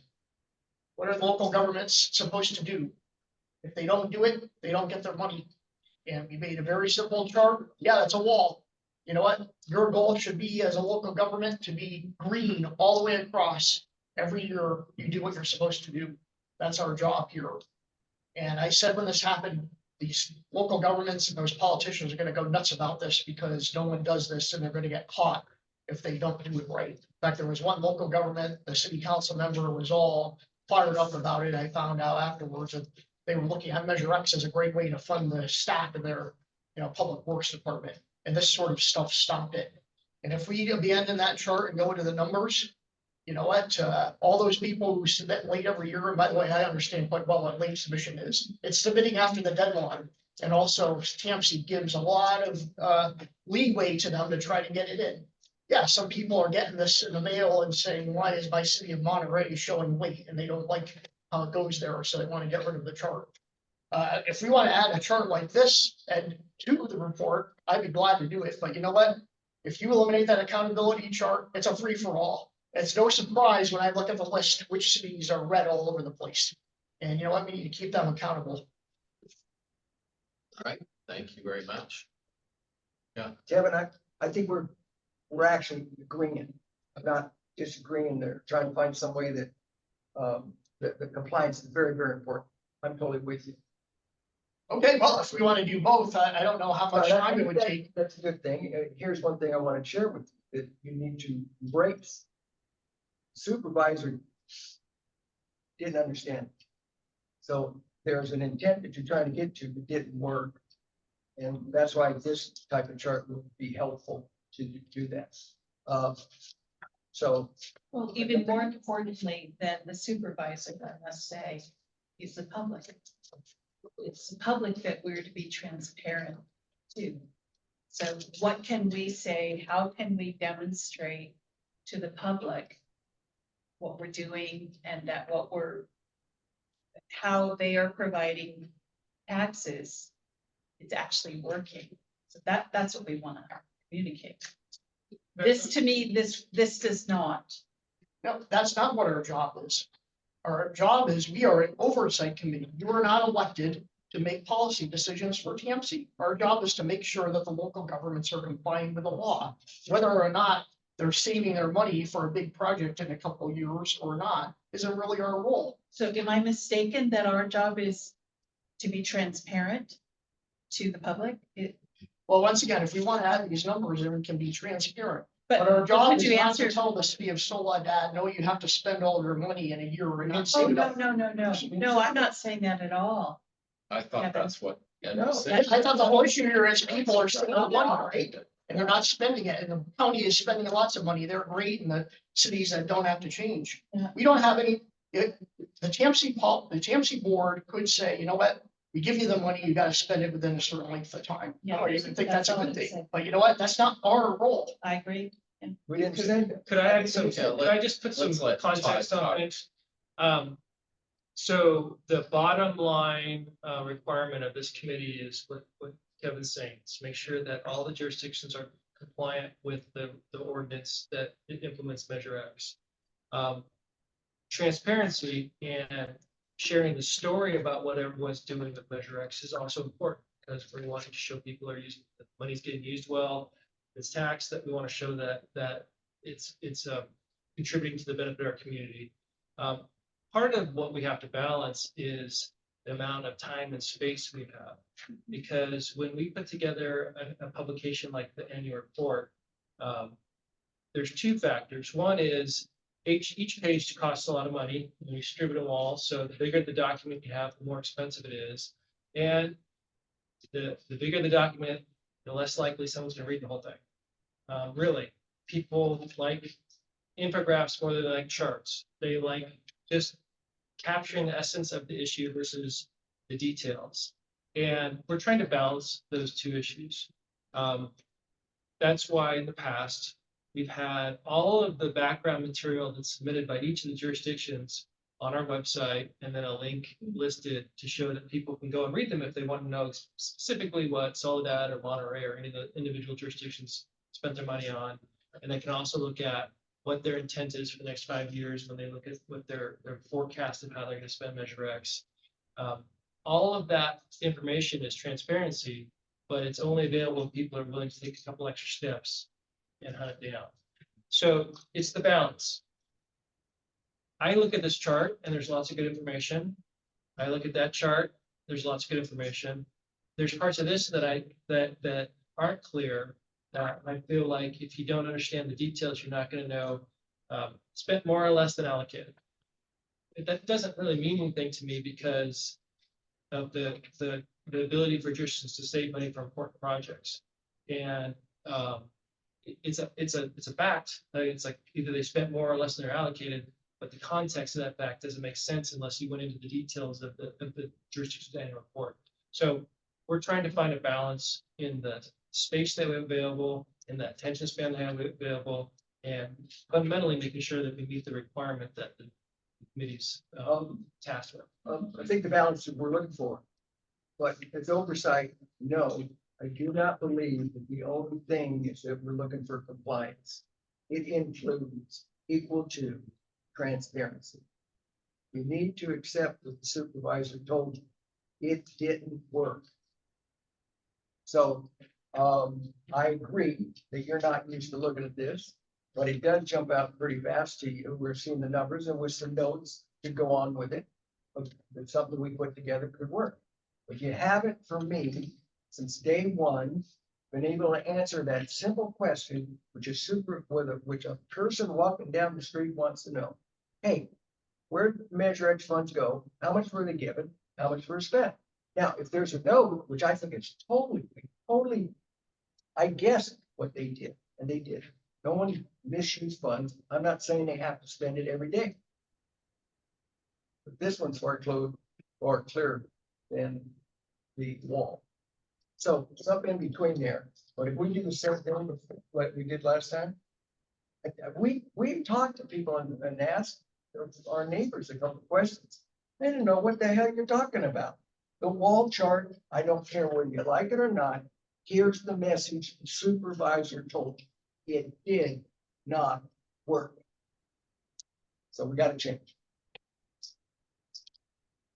Well, I'm gonna disagree with that because I've had a lot of compliments on the wall chart because it's easy to recognize whether or not a jurisdiction is in compliance. And there's one on there that has been out of compliance every year. And everyone can readily see that they're out of compliance. So I'm gonna disagree with that. I've never gotten feedback that that's not communicating what this committee is supposed to do. And I do agree there's some important information here that we could probably work on and disclose somehow. But I think you tend to also overload some of this, and they're just going to bypass this page in the annual report because it's just a bunch of numbers and people are not going to get this. They are not going to understand what you mean by Measure X funds spent on streets, roads, and sidewalks, and then have a big zero there.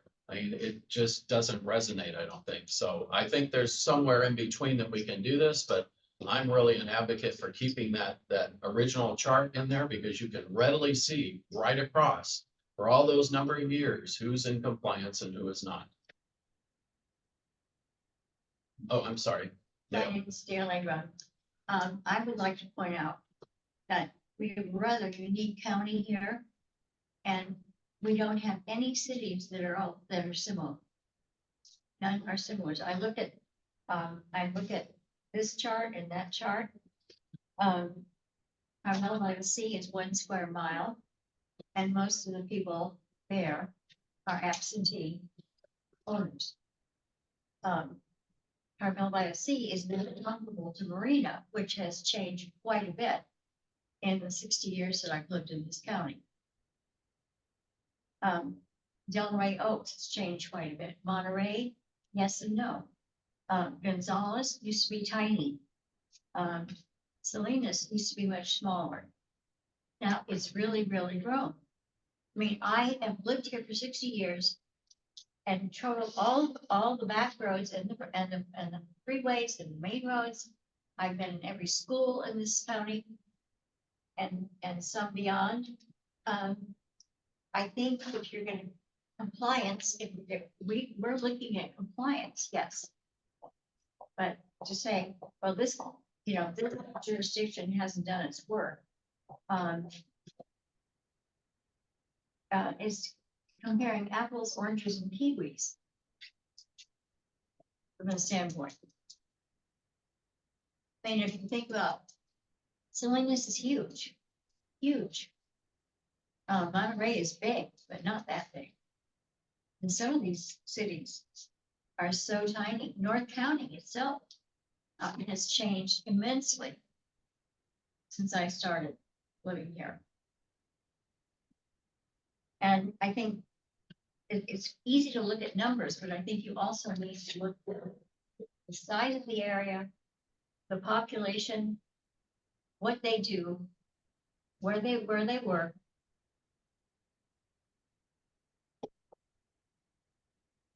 Well, I don't think anyone is disagreeing that there's a I mean, difference between all the municipalities and what's happening in the county or wherever we're talking about. I think what we're focusing on is how do we present this information and how to understand whether or not this committee sees that compliance is being met. And that's why we have a audit subcommittee that reviews all these numbers, looks at all the different elements that are required to be part of that compliance. And I think that shows what's on the screen there shows right away whether or not someone is in compliance when they're required to be. And we can work on the language to clarify whatever that means up there. I don't have a problem with that, but I think this chart really expresses well whether or not those cities are looking at Measure X funds and are complying with it. And I do agree that maybe there is some measure of numbers that we can include here to show some sort of effort of being a little more transparent. But I really worry that if we put something like this out here and don't have context to it for a larger explanation of what spent more or less than allocated with 3 different types of numbers and wording here, it's just going to be more confusing and people are going to blow by it. So I think we need to figure out, and I think Mike's got a good starting point here, and maybe we can look at this again and decide how we want to move forward with it. We have the consideration of the size of the annual report and how much page we're allowed, and I'm happy to give up writing the narrative for that if that's what it takes.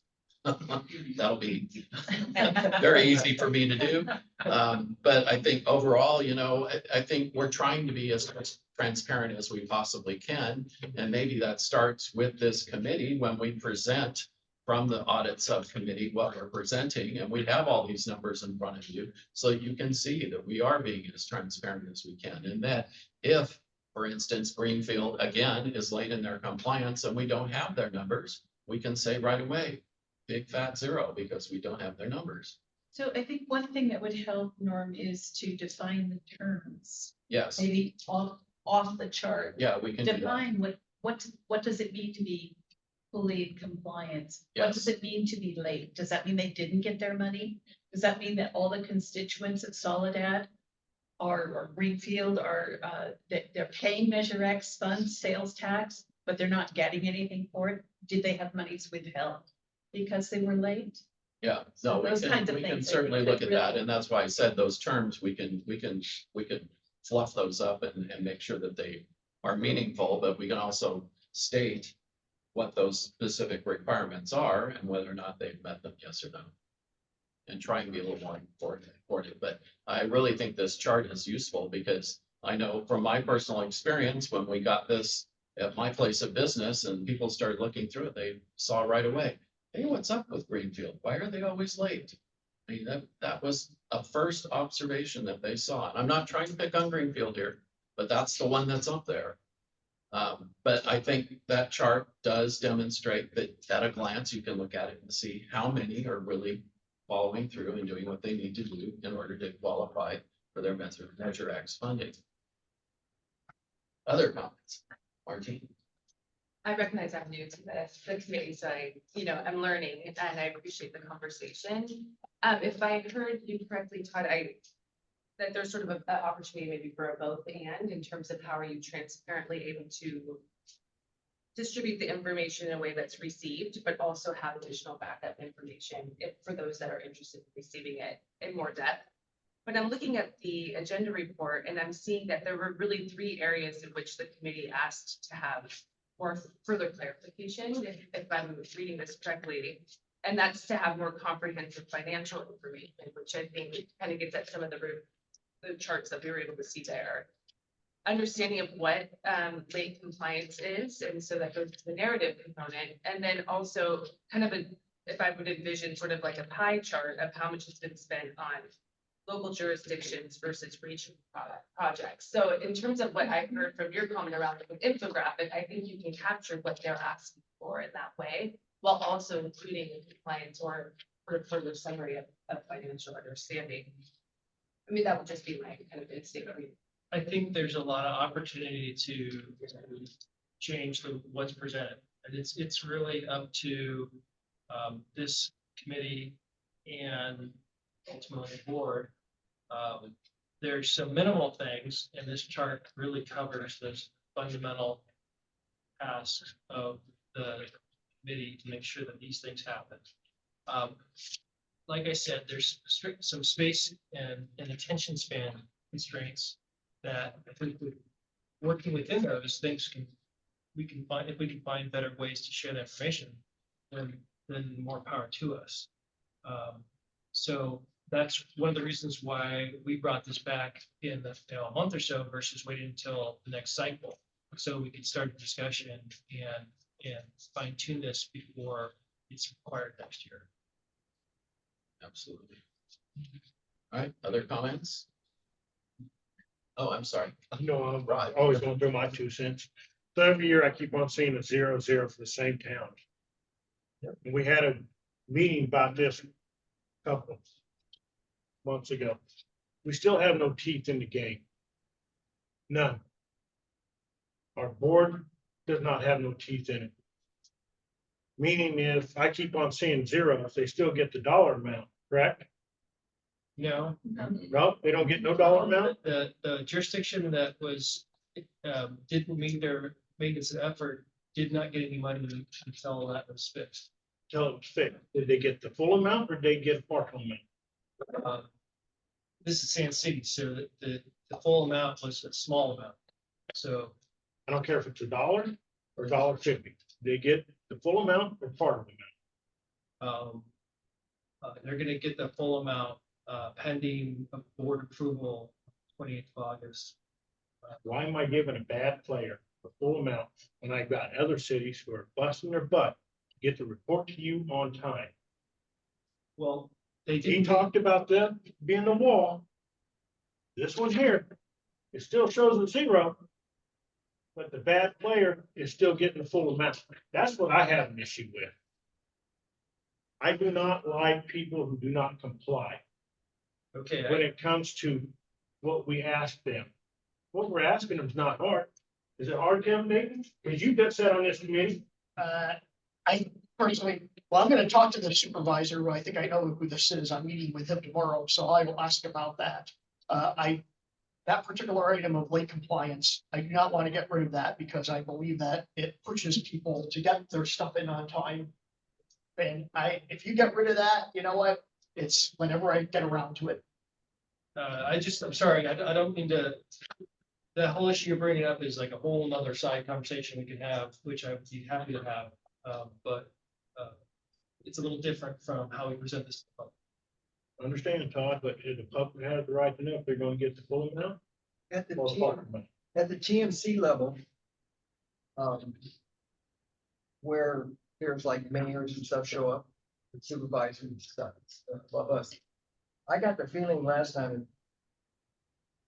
If they saw some numbers where they were like, I'll just take Monterey as an example, but. They got so much, and they spent so much, and they had some left over. That they're very sensitive. To doing well. And they don't wanna look for it. So they respond. I thought at that level, boy, they see something that it looks like they didn't apply. They'll hop on. The team's starting to show up there. Monterey was very unhappy with the late compliance listing here. Yes. Several of us heard about Their it. city manager was upset Yes, about it.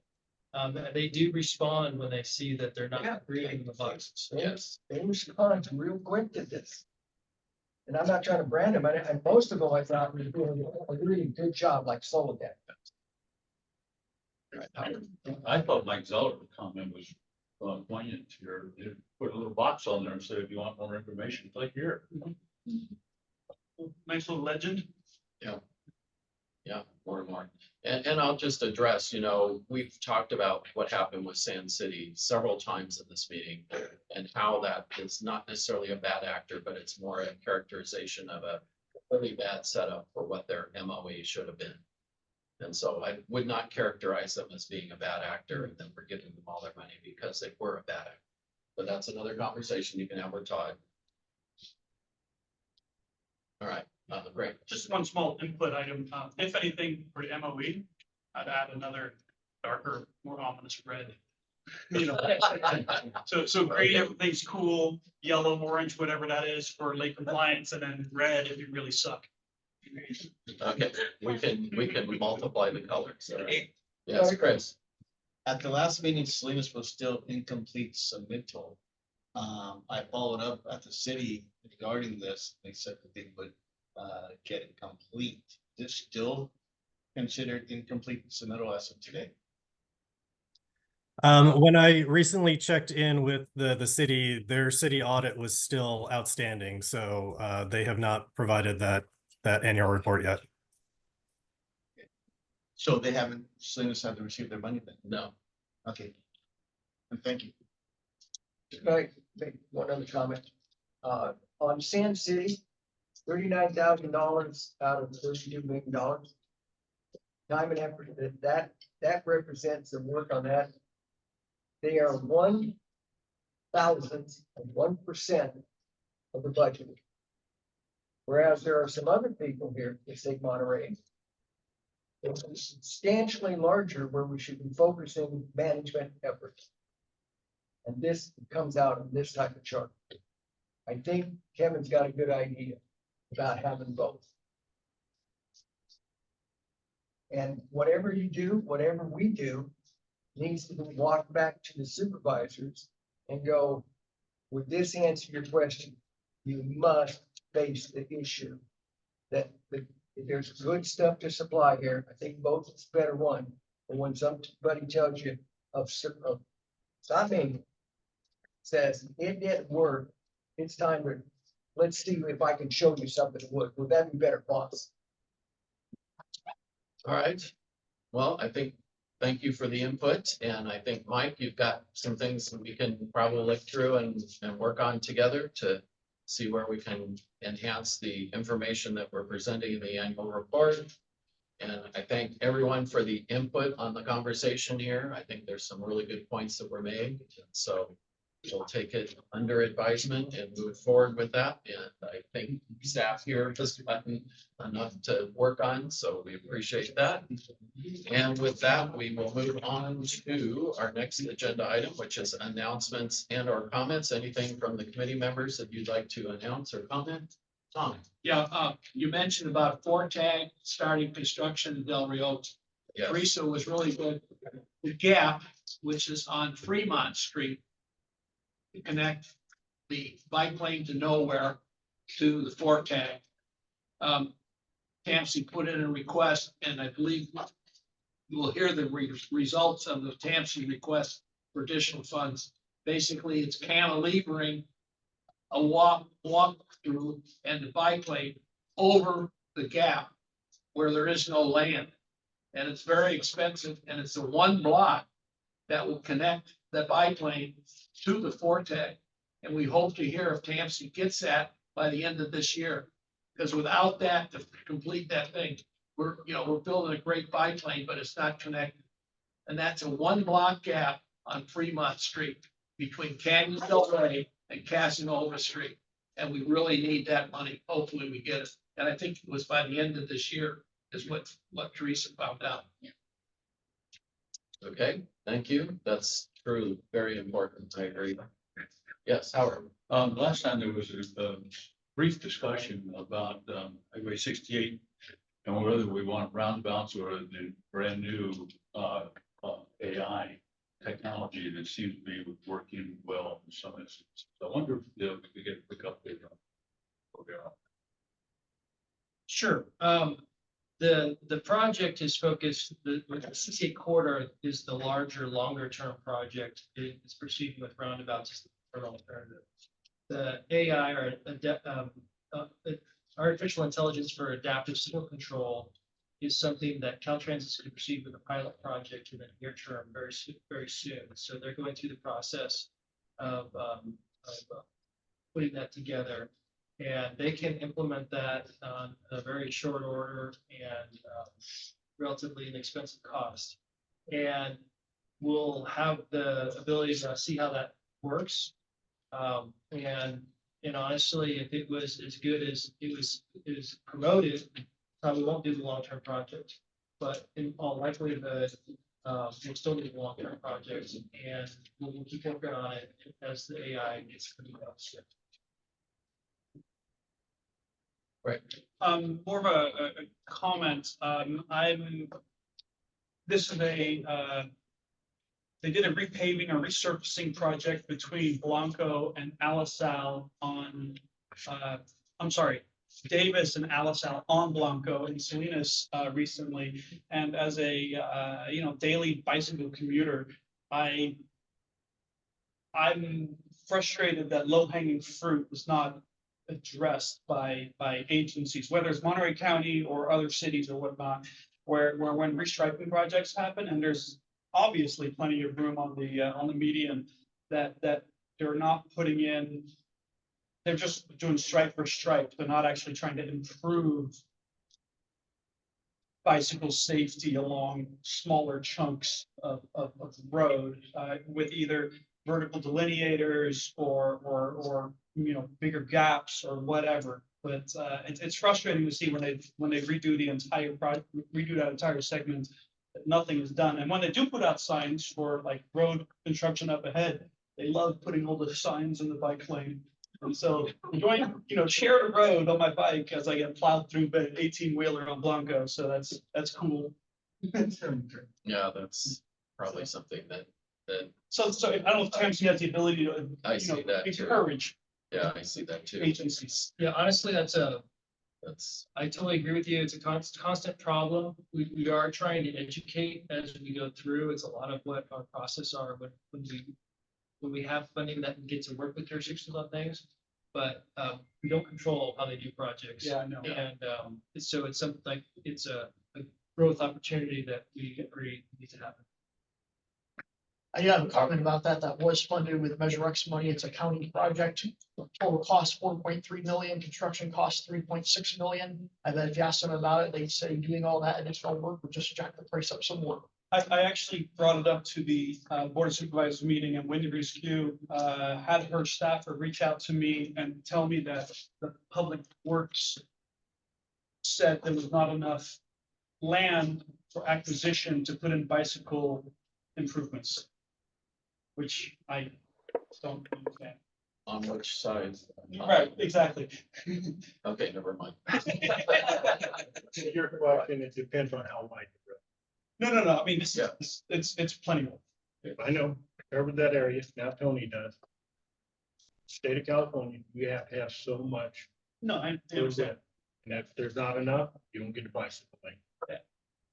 Okay, and I'm gonna, at the risk of, 1 second, at the risk of reopening the conversation, I have to ask if there was public comment on the last agenda item related to the Measure X annual report.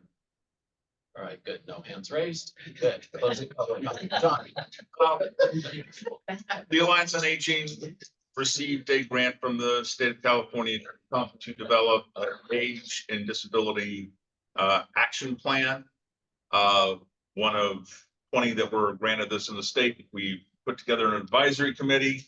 And we have just now completed our community survey to get input from the community for seniors and those with disabilities, or what are the needed areas of focus.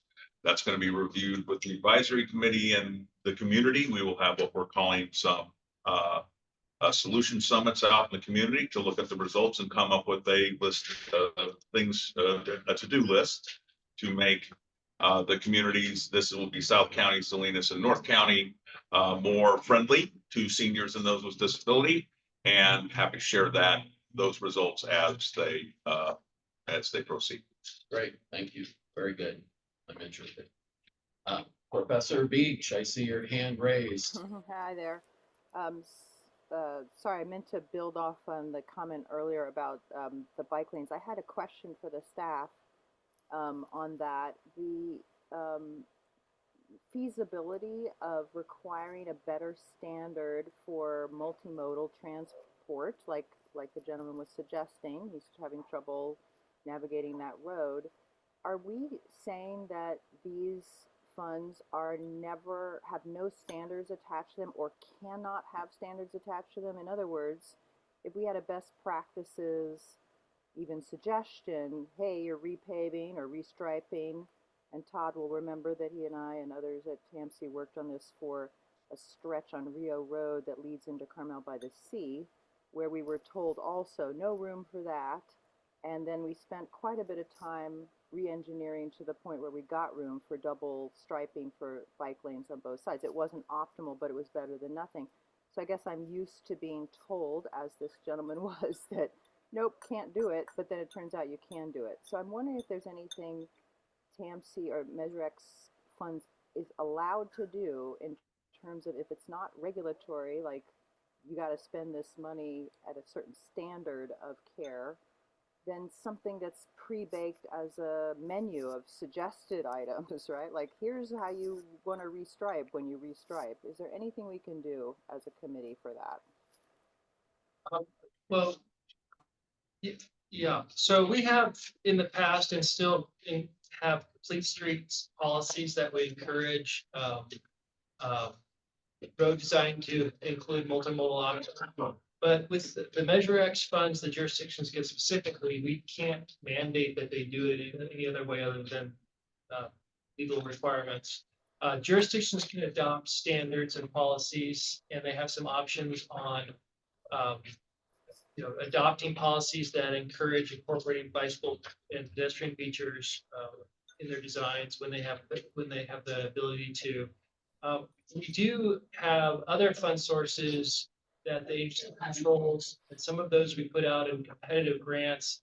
And when we do those grants, we have ranking criteria that the applications are include, that we do require that they look at things like whether you can bike lane, so, for example. So where we have control over it, we already do that, and we do encourage it in our technical advisory committee and other places. And then Doug's working with others in the office on the Vision Zero, which is a grant that we just received. And again, that Vision Zero concept is reducing injuries and fatalities to zero. So it's a very lofty goal. And really the idea is to reduce injuries and fatalities based on good design and good practice. So that's another area that we're going to be emphasizing that. So you've answered my question, Todd, that it's obviously, that we would probably be mandating it if we could, but, and we can't for these particular funding streams, but can we do any more, just to, again, address what was raised in terms of guidance, guidelines, not for, I mean, again, you've nicely outlined the places where we do that and can do that, but for this particular situation where the jurisdictions do have free reign, can there be guidance of any sort that you think might have an impact more than what you guys are already, championing? That's, I mean, it's not, you don't have to answer it right now. I just want to throw that out there because it is troublesome that when people witness money being spent and not being spent at that higher standard. Okay. Thank you. All right, and you want to announce the next meeting? Yeah, so there's a change in the date for the next meeting. It's going to be moved back to October 8th, 2 o'clock. This room is not available, so when you enter the building, immediately to your right, before you even get to the security desk, there's a conference room off to your right. That's where we're going to meet at the next meeting, October 8th at 2 o'clock. And I'll send out an email because I know some people left early, so I'll send out an email, remind everyone on that. Okay? All right. Thank you all for the input today and the participation. I will adjourn the meeting today at 4:09. Do you have another question or is that? No. Thank you very much. Thank you. Yeah, this is